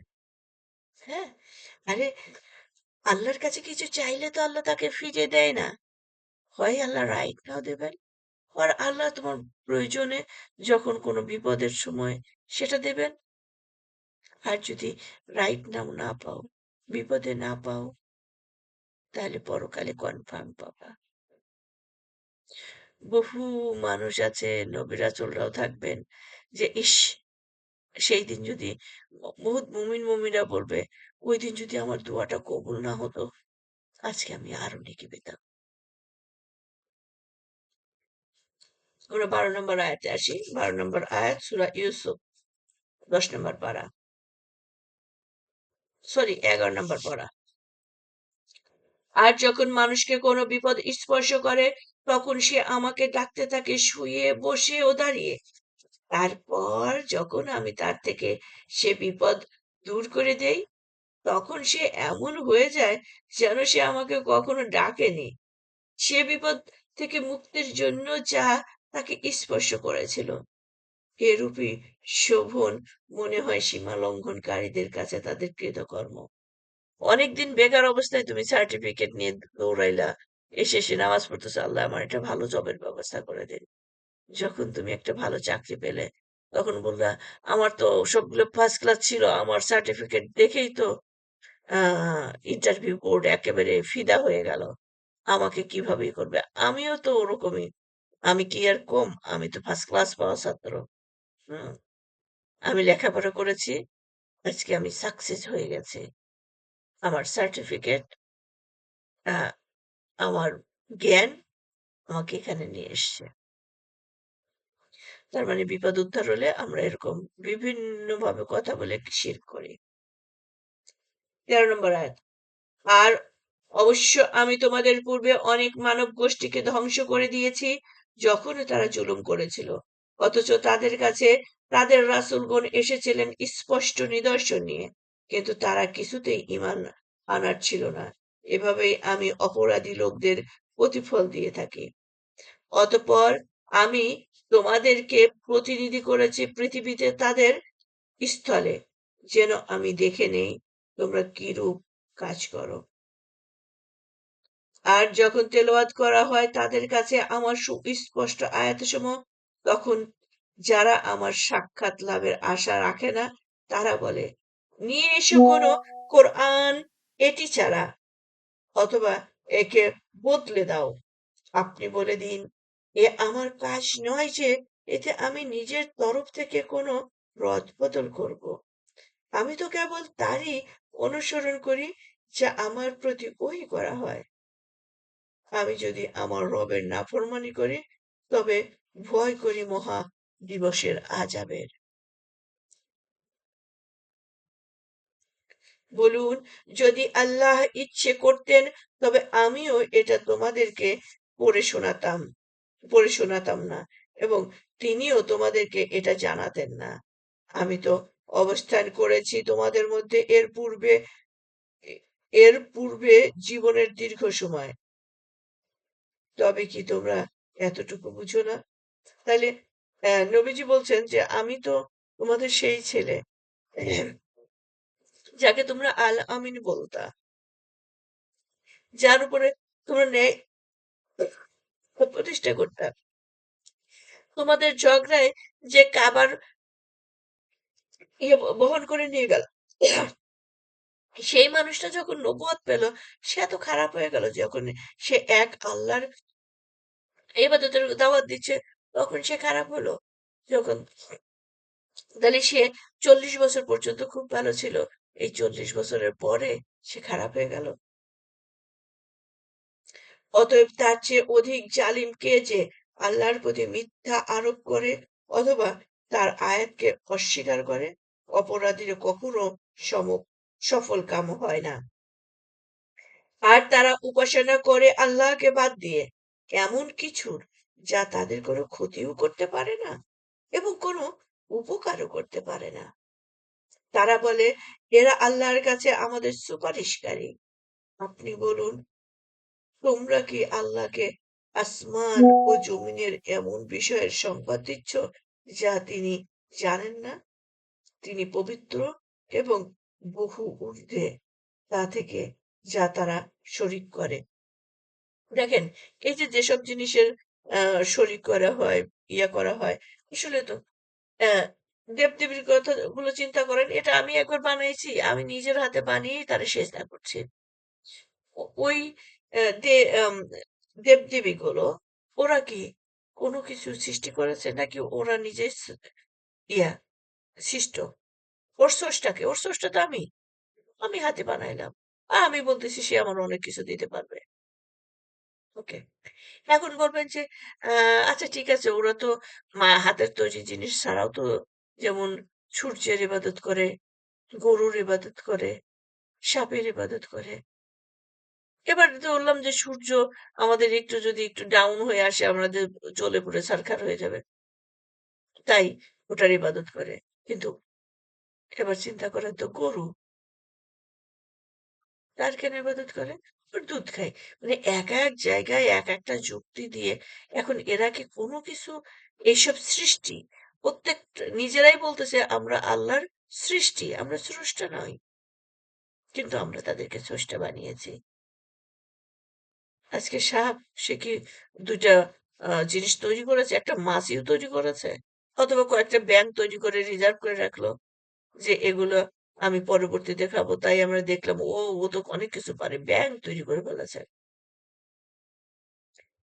ওকে, 19 নম্বর আয়াত। মানুষ তো পূর্বে একই উম্মত ছিল, পরে তারা মতভেদ সৃষ্টি করে। আর আপনার রবের তরফ থেকে যদি একটি বাণী পূর্বেই সাব্যস্ত হয়ে না থাকতো, তবে তো তাদের মধ্যে চূড়ান্ত মীমাংসা করে দেওয়া হতো সে বিষয়ে, যাতে তারা মতভেদ করেছে। আর তারা বলে, কেন জালিম, কেন নাজিল করা হয় না তার উপরে কোনো মুজিজা তার রবের তরফ থেকে? আপনি বলে দিন, গায়েবের খবর তো কেবল আল্লাহরই কাছে। সুতরাং তোমরা প্রতীক্ষায় থাকো, আমিও তোমাদের সাথে প্রতীক্ষায় রইলাম। তো এই যে তোমরা যারা মোজেজা চাও, শুধু তো মোজেজা চাও না, আবার দাবি করে বসে আমারে কেন নবী বানানো হলো না? হ্যাঁ, তো এত কথা কি, এত তোমাদের কিতাব দিলাম, রাসূল দিলাম, মেসেজ দিলাম, জ্ঞান দিচ্ছি, তারপরে তোমাদের আর গোয়িং যায় না। হুম, সবচেয়ে বড় সম্পদ দিয়েছি জ্ঞান, সেই জ্ঞানটাও তোমরা নেগেটিভ ইউজ করছো। সো তাহলে অপেক্ষায় থাকো, যদি বিশ্বাস নাই করো, ওয়েট অ্যান্ড সি। ওকে, নাও আমরা পড়ছিলাম সূরাতুল ইউনুস 21 নম্বর আয়াত আর 11 নম্বর পারা।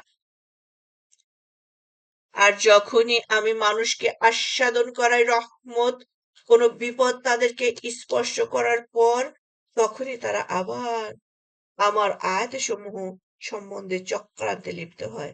আপনি বলে দিন, আল্লাহর চক্রান্তের শাস্তি দানে দ্রুততর।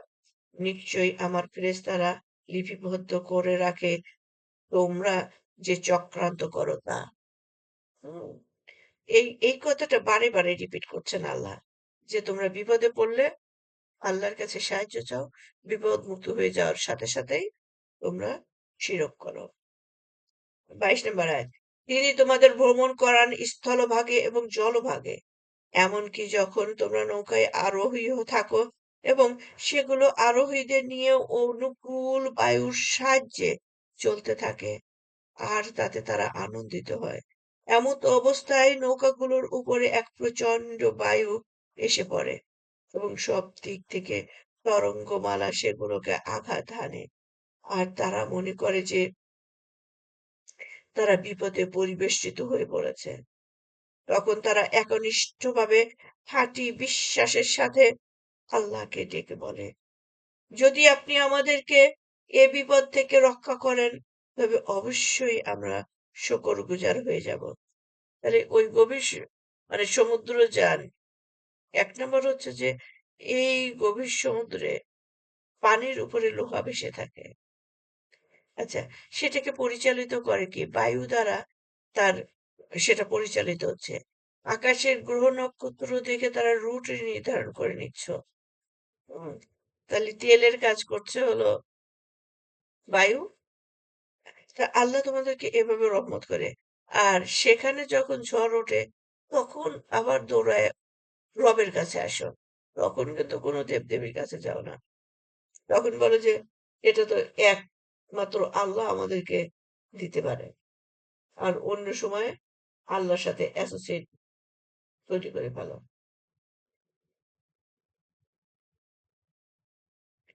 তারপর যখন তিনি তাদেরকে রক্ষা করেন, তখন তারা অন্যায়ভাবে পৃথিবীতে জুলুম করতে থাকে। হে মানুষ, তোমাদের জুলুম তোমাদেরই উপর বর্তাবে। পার্থিব জীবনের ক্ষণিকের সুখ ভোগ করে নাও, তারপর আমারই কাছে তোমাদের প্রত্যাবর্তন। তখন আমি তোমাদের জানিয়ে দেব যা কিছু তোমরা করতে। 24 নম্বর আয়াত। বস্তুত পার্থিব জীবনের উদাহরণ এরূপ, যেমন আসমান থেকে আমি পানি বর্ষণ করি, পরে তা সংমিশ্রিত হয়ে তা থেকে জমিনে ঘন সন্নিবিষ্ট উদ্ভিদ উৎপন্ন হয়, যা থেকে মানুষ ও জীবজন্তুরা খেয়ে থাকে। তারপর যখন জমিন তার মনোমুগ্ধকর দৃশ্য ধারণ করে এবং সুশোভিত হয়ে ওঠে, আর জমিনের মালিকেরা ধারণা করে যে তারা এমন এগুলোর পূর্ণ অধিকারী হয়েছে, তখন এসে পড়ে তার উপরে আমার নির্দেশ, রাতে কিংবা দিনে। ফলে আমি তা এমন নিশ্চিহ্ন করে দিলাম যেন গতকালও এর অস্তিত্ব ছিল না। এরূপই আমি বিশদভাবে আয়াতসমূহ বর্ণনা করি চিন্তাশীল লোকদের জন্য।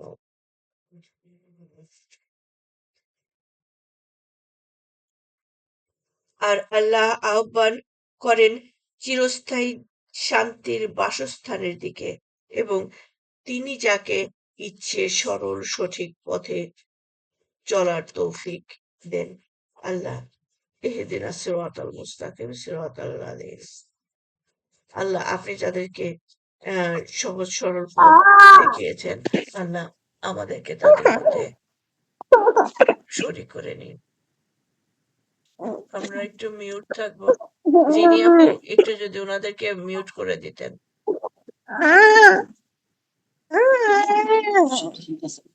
আর রওশন আপু একটু মিউট হয়ে যায়।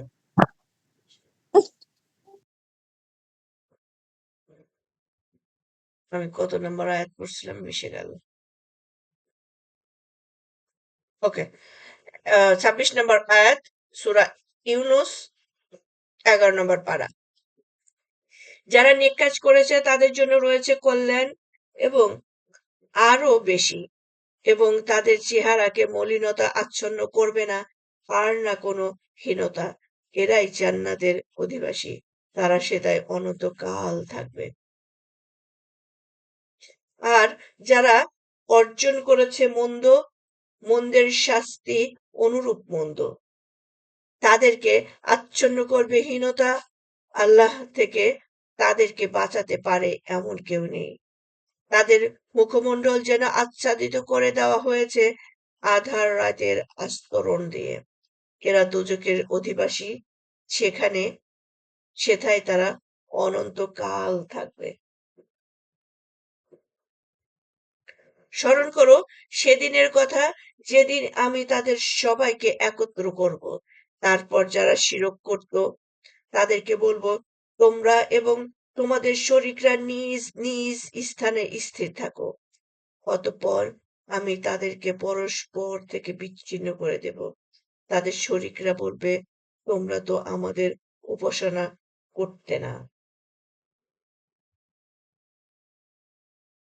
বস্তুত আল্লাহই আমাদের ও তোমাদের মাঝে সাক্ষী হিসেবে যথেষ্ট যে তোমাদের উপাসনা সম্বন্ধে আমরা ছিলাম সম্পূর্ণ গাফেল। সেখানে যাচাই করে নেবে প্রত্যেক নিজ নিজ পূর্বকৃত আমল, এবং তাদেরকে তাদের প্রকৃত অভিভাবক আল্লাহর কাছে ফিরিয়ে আনা হবে, আর তাদের কাছ থেকে উবে যাবে তারা যে মিথ্যা উদ্ভাবন করত তা।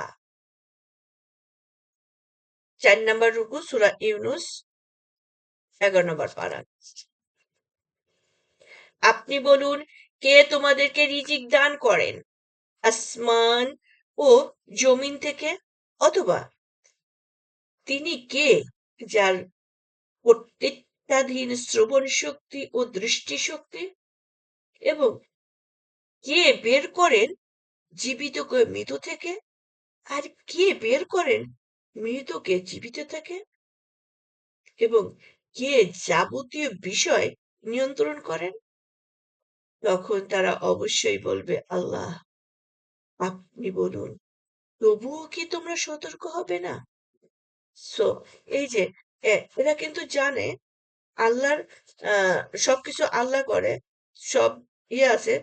তারপরে বলে এটা হচ্ছে যে ওই যে আল্লাহ তো আছেই, আমরা তো আল্লাহকে স্বীকার করি, আল্লাহ তো আকাশে আছে, আর তার সন্তান ঈসা আলাইহিস সালাম দুনিয়ায় আসছে। হুম? অথবা তিনি, আবার কেউ বলে যে তিনি নিজেই ঈসার রূপ ধরে আসছে। নাউজুবিল্লাহ। তাহলে আল্লাহর জন্ম দিচ্ছে মরিয়ম আলাইহিস সালাম। নাউজুবিল্লাহ মিন যালিক।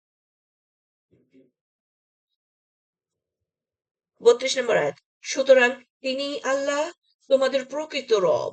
সত্য প্রকাশিত হওয়ার পর গোমরাহি ছাড়া আর কি থাকে? সুতরাং কোথায় তোমাদের ফিরিয়ে নেওয়া হচ্ছে? এভাবে সত্য প্রকাশিত হলো আপনার রবের বাণী ফাসিকদের সম্পর্কে যে তারা ঈমান আনবে না। আপনি বলুন, তোমাদের শরীকদের মাঝে এমন কেউ আছে কি যে সৃষ্টিকে প্রথমবারে অস্তিত্বে আনে এবং পরে তা পুনরাবৃত্তি করে? বলুন, আল্লাহই সৃষ্টিকে প্রথমবারে অস্তিত্বে আনেন এবং পরে তা পুনরাবৃত্তি করেন। সুতরাং কেমন করে তোমরা বিভ্রান্ত হচ্ছ? দেখেন, তার মানে সৃষ্টি প্রথম আল্লাহ সৃষ্টি করেছেন, সেখান থেকে তারপর আমরা যেরকম মানুষ, আল্লাহ আদম আলাইহিসসালামকে আমাদের আদি পিতাকে সৃষ্টি করলেন, তার থেকে আমরা তার বংশধর, আর তার ক্লোন থেকে আল্লাহ তার স্ত্রীকে সৃষ্টি করলেন, তাই না? তাহলে উম আজকে আমরা টেস্ট টিউব বা ক্লোন এরকম করে যে মানুষ হচ্ছে, বলতেছি ও আমরা কিছু আবিষ্কার করলাম। আরে বোকারাম, তোরা আবিষ্কার করলি কোত্থেকে? তোরা তো রিপিট করছিস, এটা তো নতুন না। তোরা কোরআন কখনো পড়িসনি, তাই জানিস না এটা। আর তোরা আমরা যেটা করি সেটা রূপান্তর করি। আমরা কোনো কিছু তৈরি বা সৃষ্টি করি না, আমরা রূপান্তর করি।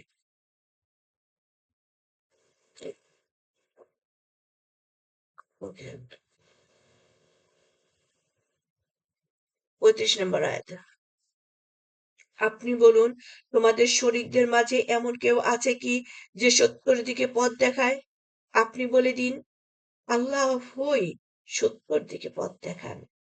তবে যিনি সত্যের দিকে পথ দেখান তিনি অধিক অনুসরণযোগ্য, নাকি সে যাকে পথ না দেখালে পথ পায় না?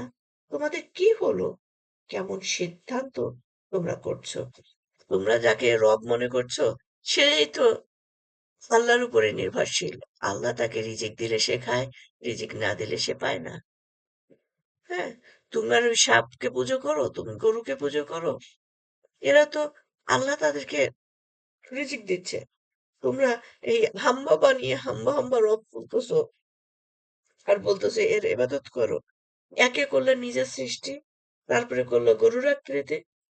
মানে এগুলো সবই তো আল্লাহ তাদেরকে সৃষ্টি করেছেন। তাদের কি ক্ষমতা আছে কোনো কিছু তৈরি করার, সৃষ্টি করার? বরং তারাই সৃষ্ট।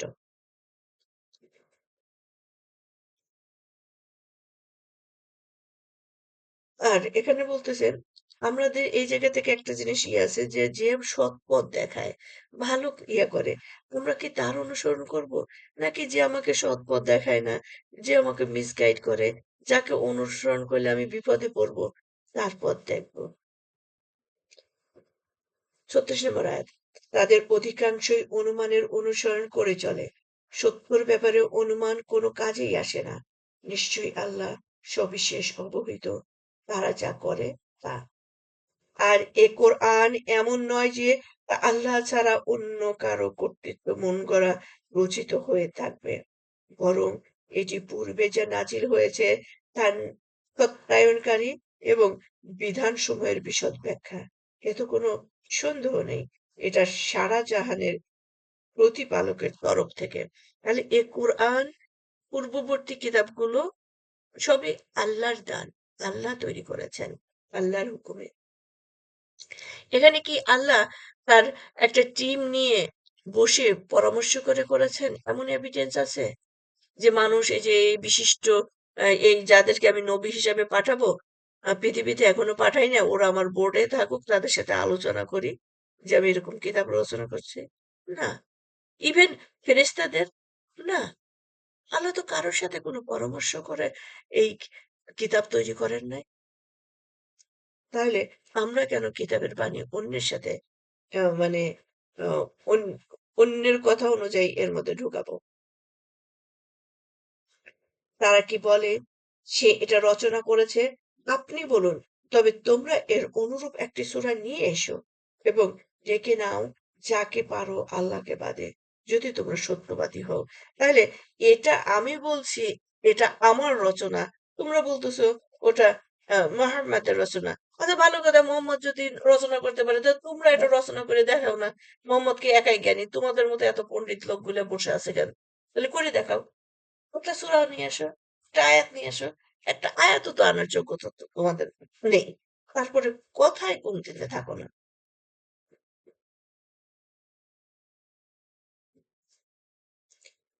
৩৯ নম্বর আয়াত।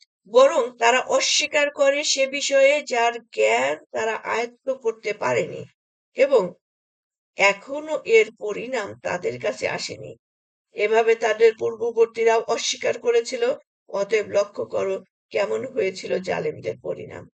আর তাদের মধ্যে কেউ এ কোরআনের প্রতি ঈমান আনে এবং তাদের মধ্যে কেউ এতে ঈমান আনে না। আপনার রব ফ্যাসাদ সৃষ্টিকারীদের সম্বন্ধে খুব ভালো জানেন। আমরা পড়ছিলাম সূরা ইউনূস। সূরা ইউনূস ৪১ নম্বর আয়াত ১১ নম্বর পারা। আর যদি তারা আপনার প্রতি মিথ্যা আরোপ করে তবে আপনি বলুন, আমার জন্য আমার কর্ম এবং তোমাদের জন্য তোমাদের কর্ম। তোমরা দায়মুক্ত সে বিষয় থেকে যা আমি করি এবং আমিও দায়মুক্ত তোমরা যা করো সে বিষয় থেকে। আর তাদের মধ্যে কত এমন আছে যে আপনার দিকে কান পেতে রাখে।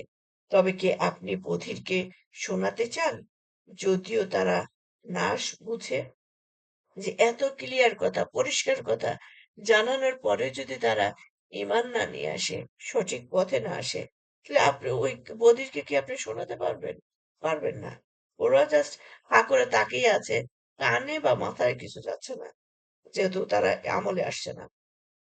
তাদের মধ্যে কেউ কেউ আপনার দিকে তাকিয়ে থাকে। আপনি কি অন্ধকে পথ দেখাতে চান? যদিও তারা মোটেও তা না দেখে। নিশ্চয়ই আল্লাহ মানুষের প্রতি বিন্দুমাত্র জুলুম করেন না এবং মানুষ নিজেদের প্রতি জুলুম করে। স্মরণ করো সেদিনের কথা যেদিন তিনি সমবেত করবেন তাদেরকে। তখন তাদের মনে হবে যেন তারা অবস্থান করেনি দিনের এক দণ্ড ছাড়া। তারা একে অপরকে চিনবে। নিঃসন্দেহে তারাই ক্ষতিগ্রস্ত হয়েছে যারা আল্লাহর সাথে সাক্ষাৎকে অস্বীকার করেছে এবং তারা সৎ পথ প্রাপ্ত ছিল না। আর তাদের সাথে আমি যে শাস্তির অঙ্গীকার করেছি যদি তার কিছু আপনাকে দেখাই অথবা আপনাকে ওফাত দান করি, সর্ব অবস্থায় তাদের আমার কাছেই প্রত্যাবর্তন করতে হবে। বস্তুত আল্লাহর সাক্ষী তাদের কৃতকর্মের। ৪৬ নম্বর আয়াতে কি বলতেছে? আর তাদের সাথে আমি যে শাস্তির অঙ্গীকার করেছি যদি তার কিছু আপনাকে দেখাই অথবা আপনাকে উপহার দান করি, সর্ব অবস্থায় তাদের আমার কাছেই প্রত্যাবর্তন করতে হবে। ও আচ্ছা, প্রত্যেক উম্মতের জন্য রয়েছে একজন রাসূল। আর যখন তাদের রাসূল এসেছে তখন তাদের মাঝে ন্যায়ভাবে মীমাংসা করা হয়েছে এবং তাদের প্রতি জুলুম করা হয়নি। আর তারা বলে, এ ওয়াদা কবে আসবে যদি তোমরা সত্যবাদী হও? আপনি বলে দিন, আল্লাহ যা ইচ্ছে করেন তা ছাড়া আমি আমার নিজের জন্য কোনো ক্ষতির এবং কোনো উপকারের অধিকারী নই। প্রত্যেক উম্মতের জন্য রয়েছে একটি নির্দিষ্ট সময়। যখন তাদের নির্দিষ্ট সময় আসবে তখন তারা মুহূর্তকাল পেছনেও সরতে পারবে না এবং সামনেও অগ্রসর হতে পারবে না। বলুন, তোমরা কি ভেবে দেখেছো যদি এসে পড়ে তার আযাব তোমাদের উপর রাতে অথবা দিনে, তবে এর মধ্যে কি আছে যা অপরাধীরা ত্বরান্বিত করতে চায়? এই যে আল্লাহর গজব যদি আসে, যে একে হচ্ছে মুশরিক, মুনাফিক, নাস্তিক, এরা বলে আমরা যদি এতই অন্যায় করি তাহলে আমাদের উপরে গজব ফেলতে বলো। কই? তার মানে আমরা ভালো কাজ করি। আমাদের কাজ তোমাদের আল্লাহ পছন্দ করছে। তোমাদের আল্লাহ যদি অত পাওয়ারফুলি থাকতো আমাদের উপর শাস্তি দিত। ওই কথাটি বলতেছে। আরে এত নিশ্চিত কি করে? যেকোনো সময়, রাইতে দিনে, মানে 24 আওয়ার্স, মানে যেকোনো সময় তাদের উপরে গজব আসতে পারে। তারা এত নিশ্চিত কেন? আবার দেখেন, যারা আমরা ঈমান এনেছি তারাও নিশ্চিত। বলি, আল্লাহ আমারে হায়াত দান করেন, আমি যেন রিটায়ারমেন্টের পরে হজে যেতে পারি। তো ভাই এখন যাচ্ছ না কেন? কয় না, এখনো অনেক পাপ টাপ করি, তো এখনো তো অতখানি মন পোক্ত হয় নাই, একটু মনটা পোক্ত করে নিয়ে যাই। কিন্তু তারা কি ভেবে দেখেছে তুমি কখন সময় পাবা, কখন মনকে পোক্ত করবা? ততক্ষণ তুমি বেঁচে থাকবে তো।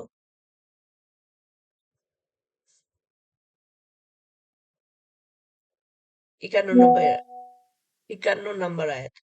তবে কি যখন আযাব এসে পড়বে তখন তার প্রতি ঈমান তোমরা আনবে? হ্যাঁ, এখন মানলে। অথচ তোমরা তো এরই জন্য তাড়াহুড়া করছিলে। তারপর জালিমদের বলা হবে, অন্তত আযাবের স্বাদ গ্রহণ করো। তোমরা যা করতে তোমাদেরকে তারই প্রতিফল দেওয়া হবে।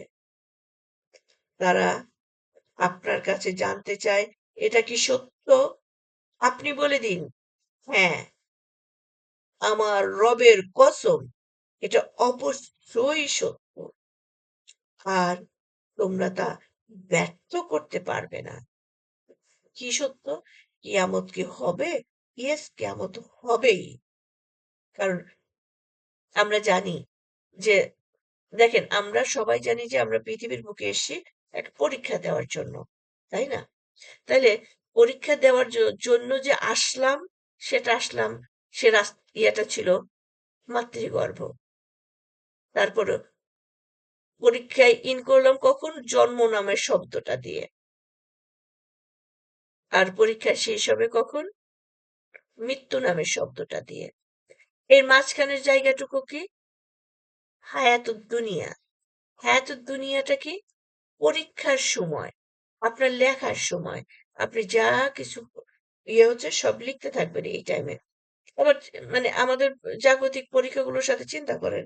আপনি গাড়ি থেকে নামলেন, এবার পরীক্ষার সেন্টারে গেলেন, গিয়ে বসলেন, পরীক্ষার ওখানে যে ডিউটিতে আছেন উনি আপনাকে খাতা দিলেন, প্রশ্ন দিলেন, আপনি লেখা শুরু করলেন। কিন্তু ওই লেখা শুরুর আগে আবার কয়েক মিনিট টাইম দেয়, যে এখন তোমরা ভালোভাবে বসো, খাতা দেওয়া হচ্ছে, খাতা টাতা ভাঁজ করো, মানে বেল পড়বে তখন থেকে লিখবা। তাহলে মানুষের জীবনে একটা বেল পড়ে, সেটা হচ্ছে মনে করেন 10 বছর বা 12 বছর টাইম। তো বেল পড়লো, এবার লেখা শুরু করলো। তার মানে সে সাবালক। এরপরে আপনি কতক্ষণ লিখবেন? মৃত্যু নামের শব্দ পর্যন্ত। যখন মৃত্যু হলো তোমার লেখা শেষ।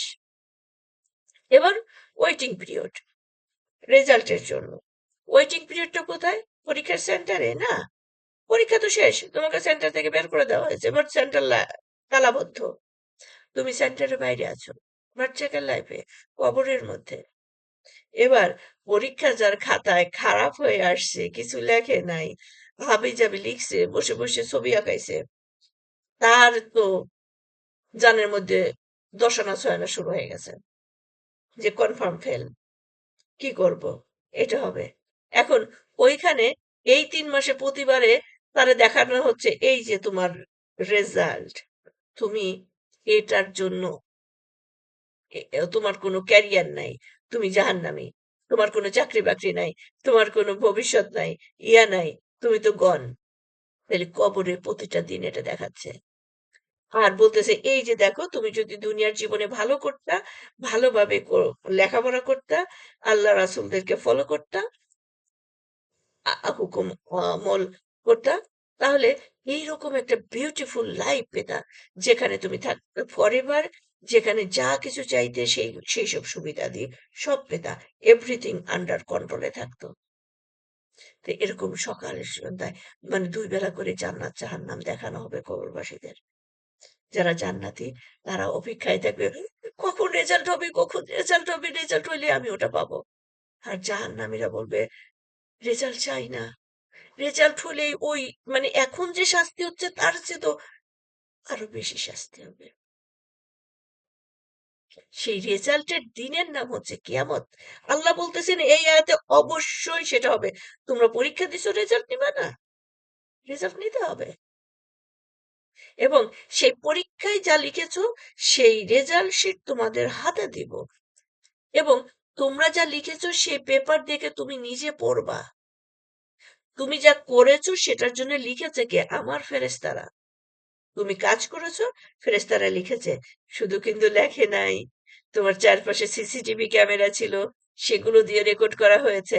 এই যে রেকর্ড এবার অন, ভিডিও অন, দুনিয়ার শুরু থেকে শেষ পর্যন্ত যত মানুষ আছে এবার সবাই তোমার কর্মসমূহ দেখবে।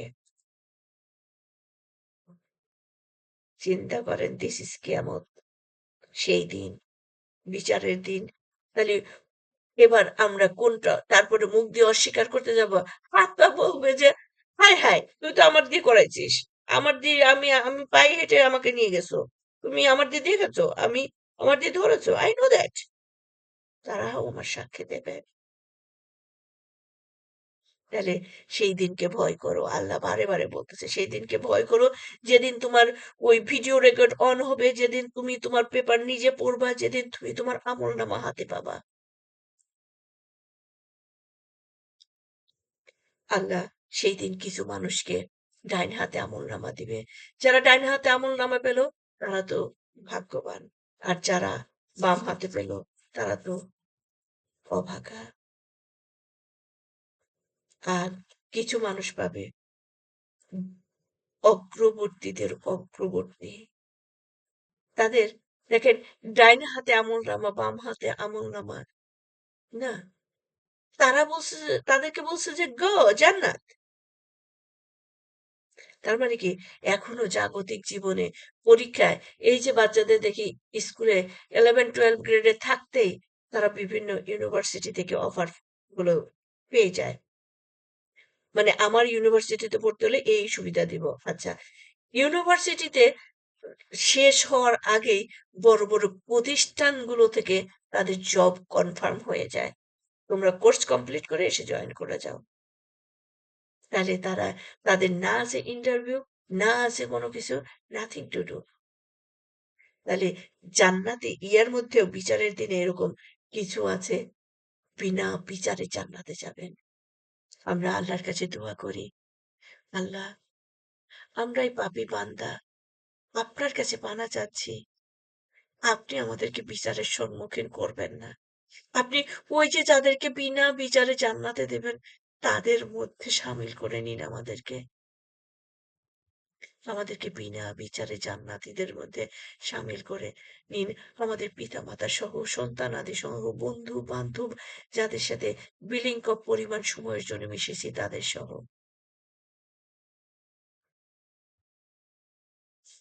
আমরা পড়ছিলাম সূরা ইউনূস ৫৪ নম্বর আয়াত, ১১ নম্বর পারা।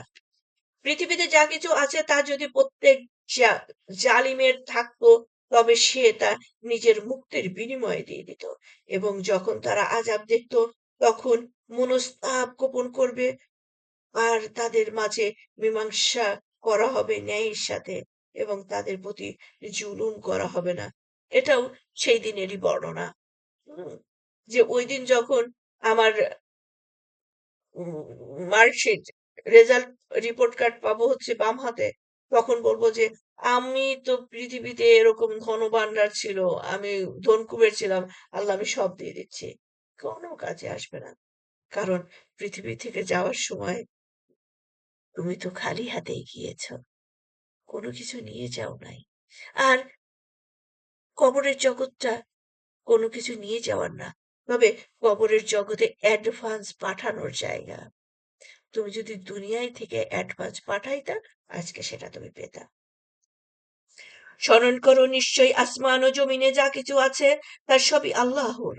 স্মরণ রেখো, নিশ্চয়ই আল্লাহ ওয়াদা সত্য, কিন্তু তাদের অনেকেই জানে না। তিনিই জীবন দান করেন এবং তিনিই জীবন সংহার করেন, এবং তারই কাছে তোমরা প্রত্যাবর্তিত হবে।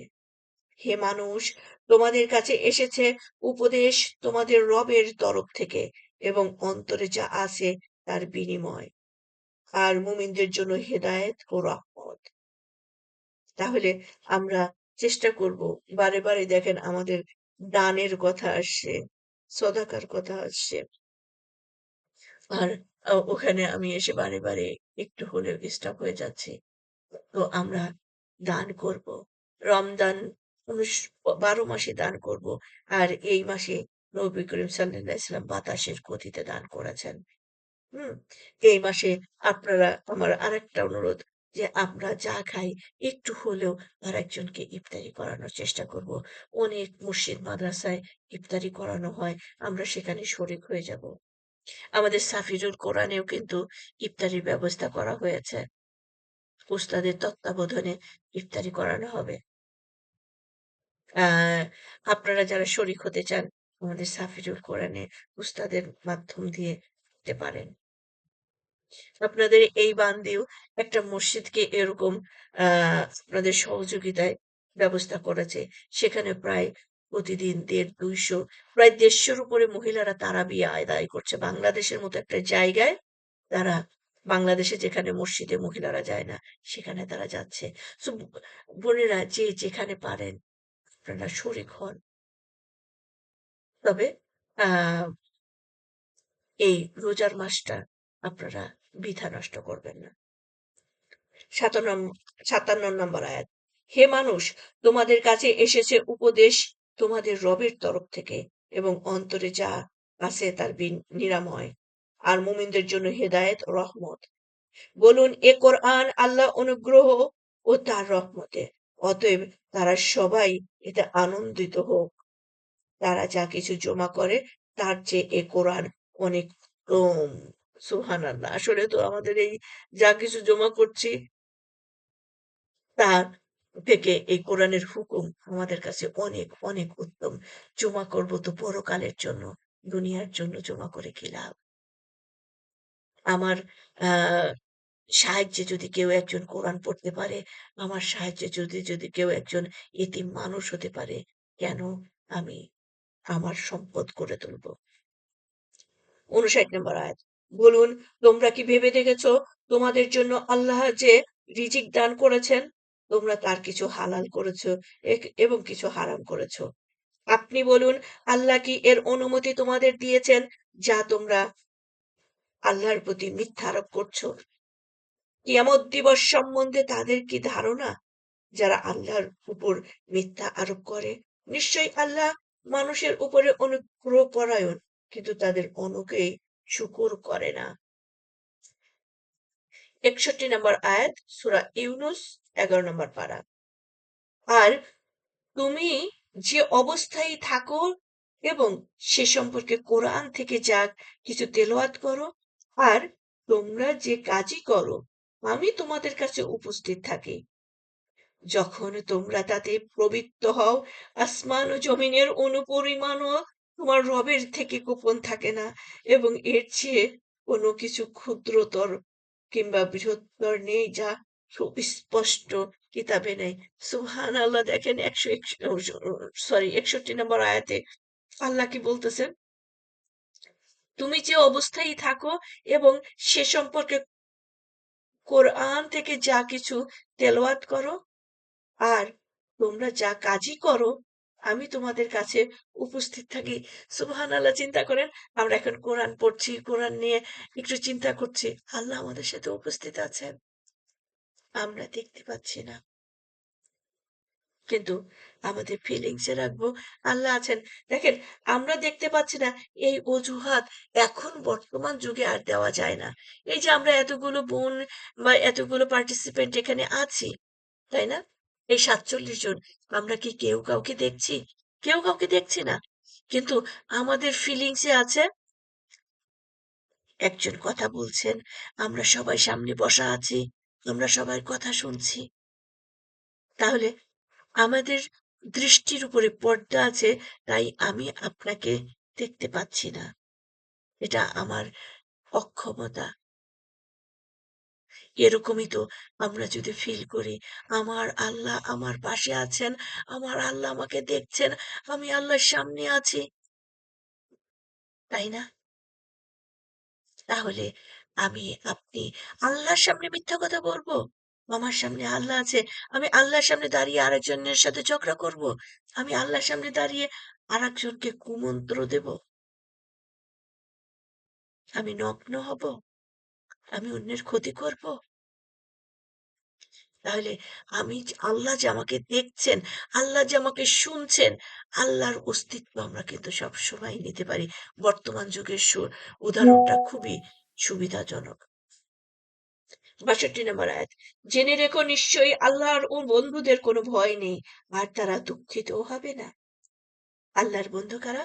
যারা রাসূলের নির্দেশিত পথে চলে, কোরআন এর হুকুম আহকাম মেনে চলে, কোরআন অনুযায়ী জীবন পরিচালিত করে, তারাই তো আল্লাহর বন্ধু। যারা ঈমান এনেছে এবং তাকওয়া অবলম্বন করেছে। ও সুবহানাল্লাহ, তারপরের আয়াতে আল্লাহ বলেও দিলেন তারা বন্ধু কারা। আচ্ছা, তাদের জন্য রয়েছে সুসংবাদ দুনিয়ার জীবনে এবং আখিরাতেও। আল্লাহর বাণী হোক ও আল্লাহর বাণীর কোনো হেরফের হবে না, এটাই মহা সাফল্য।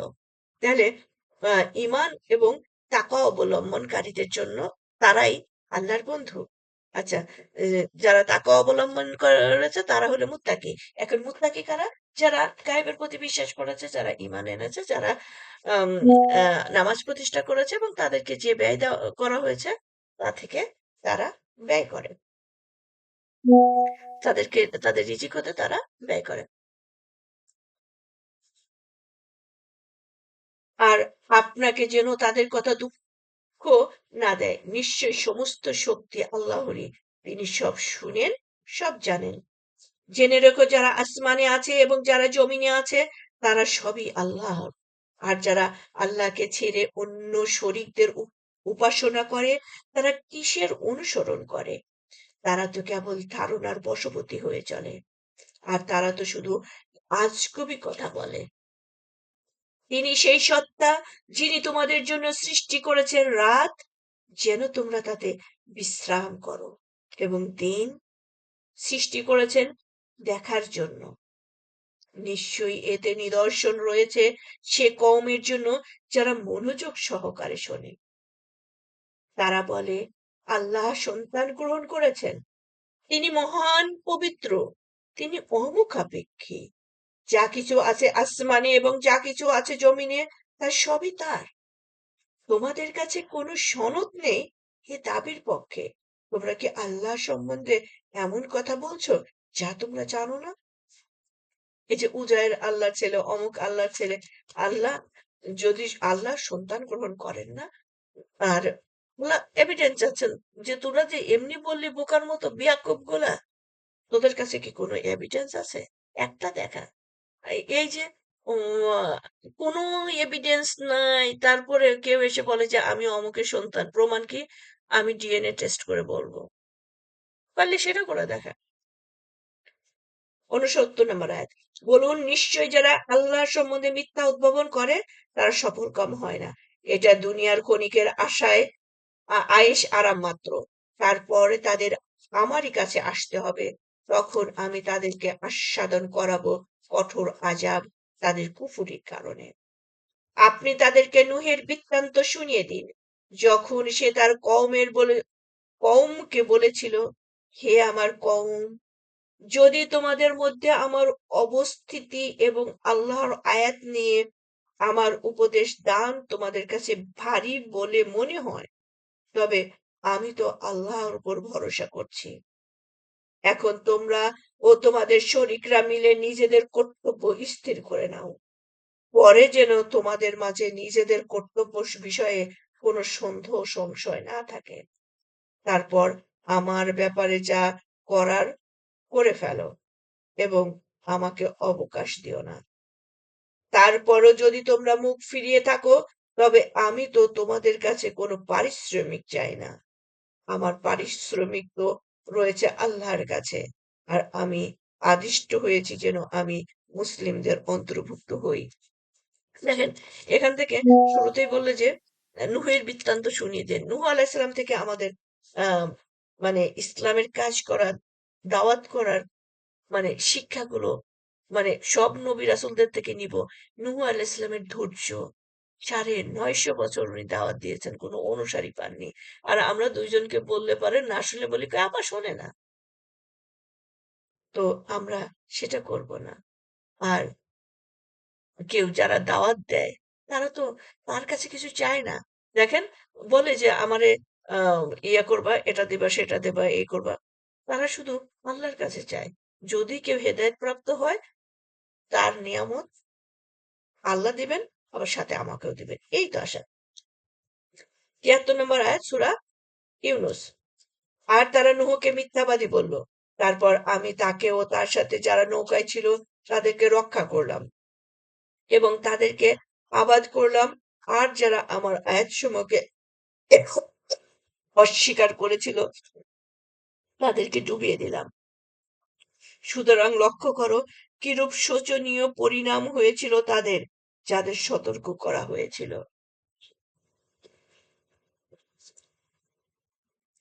তারপর আমি নূহের পরে অনেক রাসূল পাঠিয়েছি তাদের কওমের কাছে।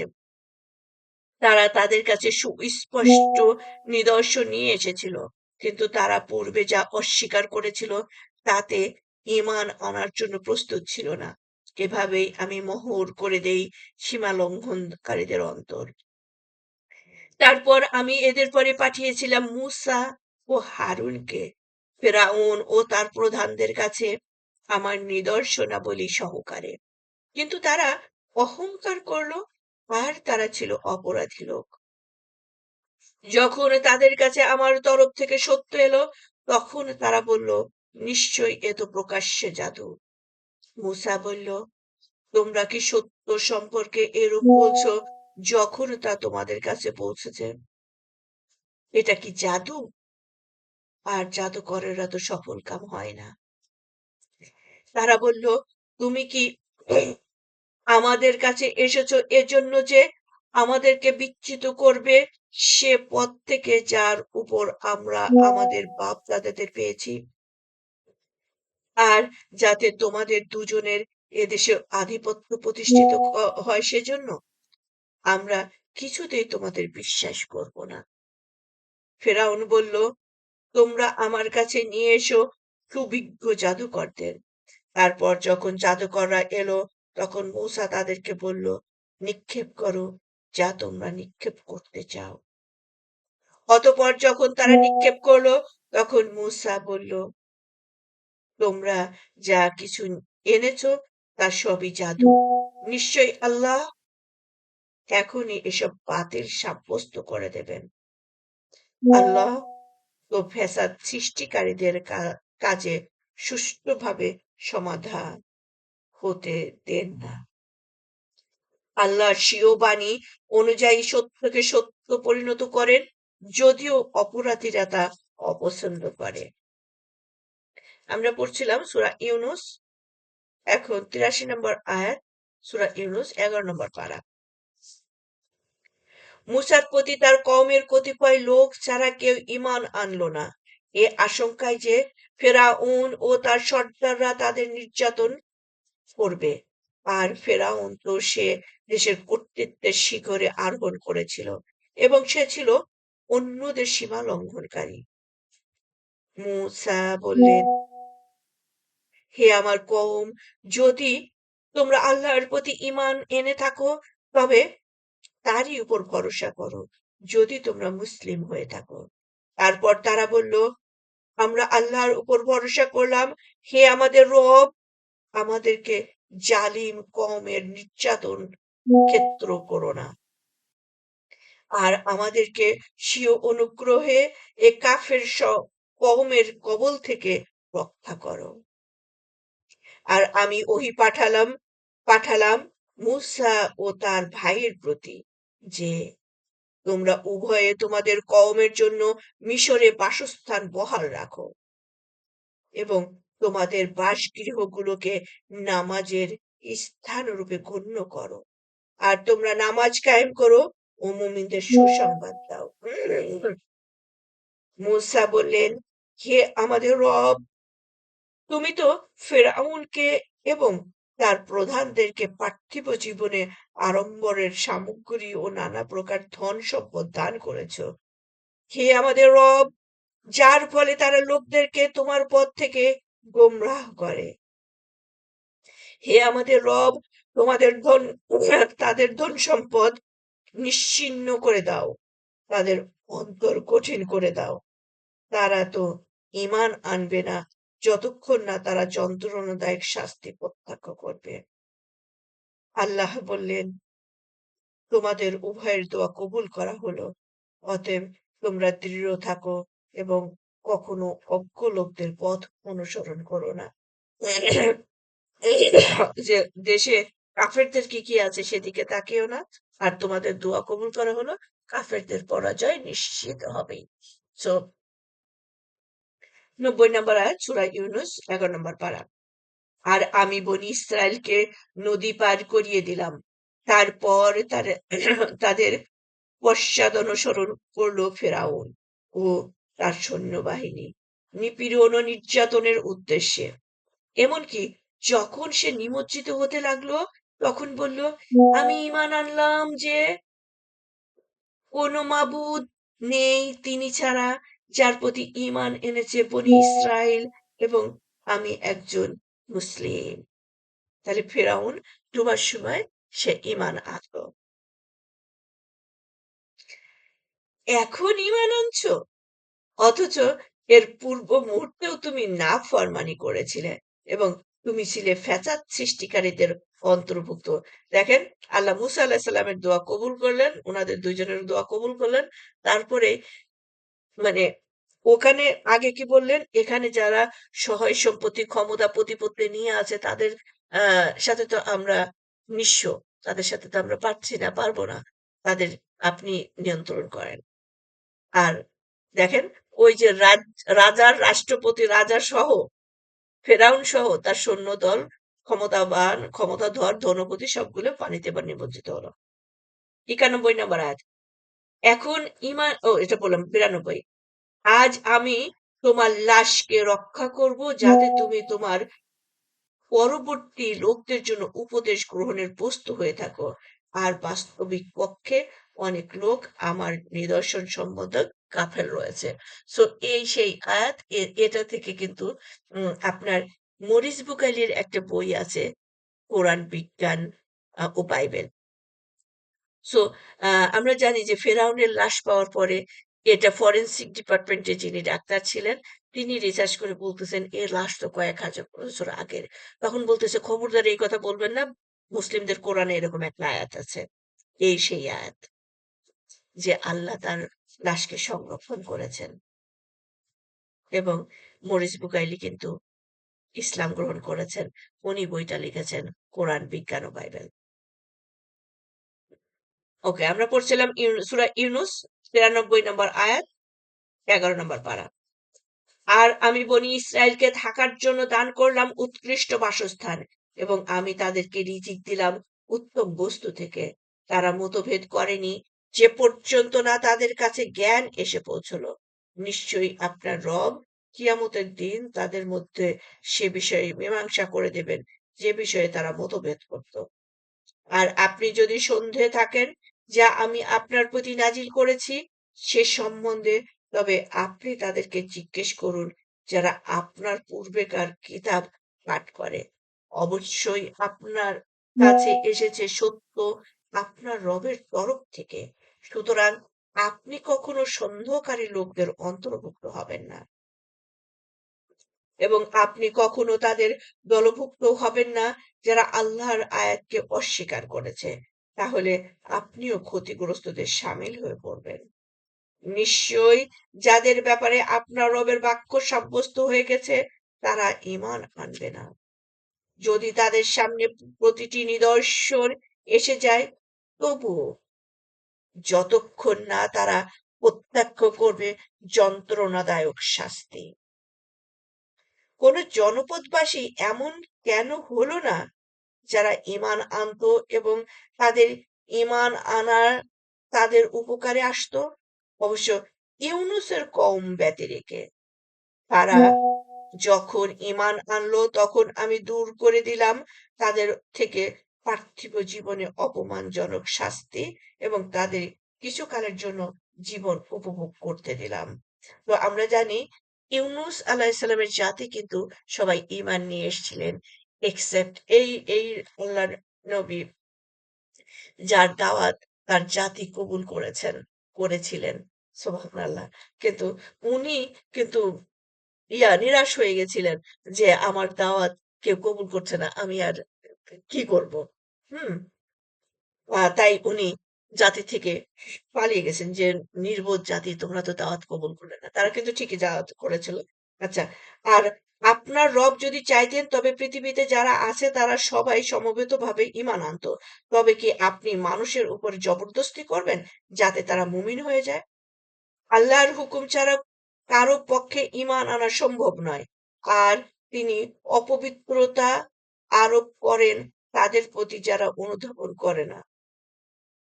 ওকে। আপনি বলুন, তোমরা লক্ষ্য করো আসমান ও জমিনে কি রয়েছে। আর নিদর্শনাবলী ও ভয় প্রদর্শন সে লোকদের কোনো কাজেই আসে না যারা ঈমান আনে না। তবে কি তারা তাদের পূর্বে যা ঘটে গেছে তার অনুরূপ ঘটনারই অপেক্ষায় থাকে? আপনি বলে দিন, তবে তোমরা প্রতীক্ষা করতে থাকো, আমিও তোমাদের সাথে প্রতীক্ষাকারীদের শামিল আছি। অবশেষে আমি রক্ষা করি আমার রাসূলদেরকে এবং তাদেরকে যারা ঈমান এনেছে। এমনি ভাবে মুমিনদের রক্ষা করা আমার দায়িত্ব। আজকের শেষ রুকু। বলুন ১০৪ নম্বর আয়াত ১১ নম্বর পারা। বলুন, হে মানুষ, তোমরা যদি আমার দ্বীনের ব্যাপারে সন্দেহের মধ্যে থাকো তবে জেনে রেখো আমি তাদের ইবাদত করি না যাদের ইবাদত তোমরা করো, আল্লাহকে ছেড়ে, বরং আমি ইবাদত করি আল্লাহর, যিনি তোমাদের ওফাত দেন এবং আমি আদিষ্ট হয়েছি যেন আমি মুমিনদের অন্তর্ভুক্ত হই। আর এ আদেশও দেওয়া হয়েছে যে তুমি একনিষ্ঠভাবে দ্বীনে দৃঢ় প্রতিষ্ঠিত থাকবে এবং কখনো মুশরিকদের দলভুক্ত হবে না এবং ডাকবে না আল্লাহ ছাড়া অন্য কাউকে, যে তোমার উপকারও করে না অপকারও করে না। তবে যদি তুমি এমন কাজ করো তাহলে তখন তুমি জালিমদের অন্তর্ভুক্ত হয়ে পড়বে। আর আল্লাহ যদি তোমাকে কোনো কষ্টে ফেলেন তবে তিনি ছাড়া তো পাপ মোচনকারী আর কেউ নেই, এবং তিনি যদি তোমাদের মঙ্গল চান তবে তার অনুগ্রহ রদ করার কেউ নেই। তিনি তার বান্দাদের মধ্যে যাকে চান মঙ্গল দান করেন। তিনি পরম ক্ষমাশীল, পরম দয়ালু। আপনি বলে দিন, হে মানুষ, তোমাদের কাছে এসে গেছে তোমাদের রবের তরফ থেকে সত্য। সুতরাং যে ব্যক্তি সৎ পথ অবলম্বন করবে সে তো নিজের হিতের জন্যই সৎ পথ অবলম্বন করবে, আর যে ব্যক্তি বিপদে চলবে সে তো বিপদে চলবে নিজেরই অমঙ্গলের জন্য। আর আমি তোমাদের উপর কর্মবিধায়ক নই। আর আপনি অনুসরণ করুন সে ওহীর যা আপনার প্রতি অবতীর্ণ করা হয়, এবং আপনি ধৈর্য ধারণ করুন যতক্ষণ না আল্লাহ মীমাংসা করে দেন, এবং তিনি শ্রেষ্ঠ মীমাংসাকারী। তো এই ছিল আমাদের আজকের সূরা ইউনূস শেষ হলো, এবং হুদের ৪-৫টা আয়াত আছে। তারপরে আমাদের ১২ নাম্বার পারা শুরু হবে। ইনশাআল্লাহ আমরা ১২ নাম্বার পারা হুদ থেকে শুরু করব। আজকের মতো আমরা এখানে শেষ করছি। সুবহানাকা আল্লাহুম্মা বিহামদিকা নাশহাদু আল্লা ইলাহা ইল্লা আনতা আস্তাগফিরুকা ওয়া আতুবু ইলাইক। আসসালামু আলাইকুম ওয়া রাহমাতুল্লাহি ওয়া বারাকাতুহু। আল্লাহ আমাদেরকে কবুল মঞ্জুর করুন, আমাদের সময়টাকে কবুল মঞ্জুর করুন। আমাদের আ মধ্যে কোনো ভুল হয়ে থাকলে আল্লাহ যেন তা মাফ করে দেন।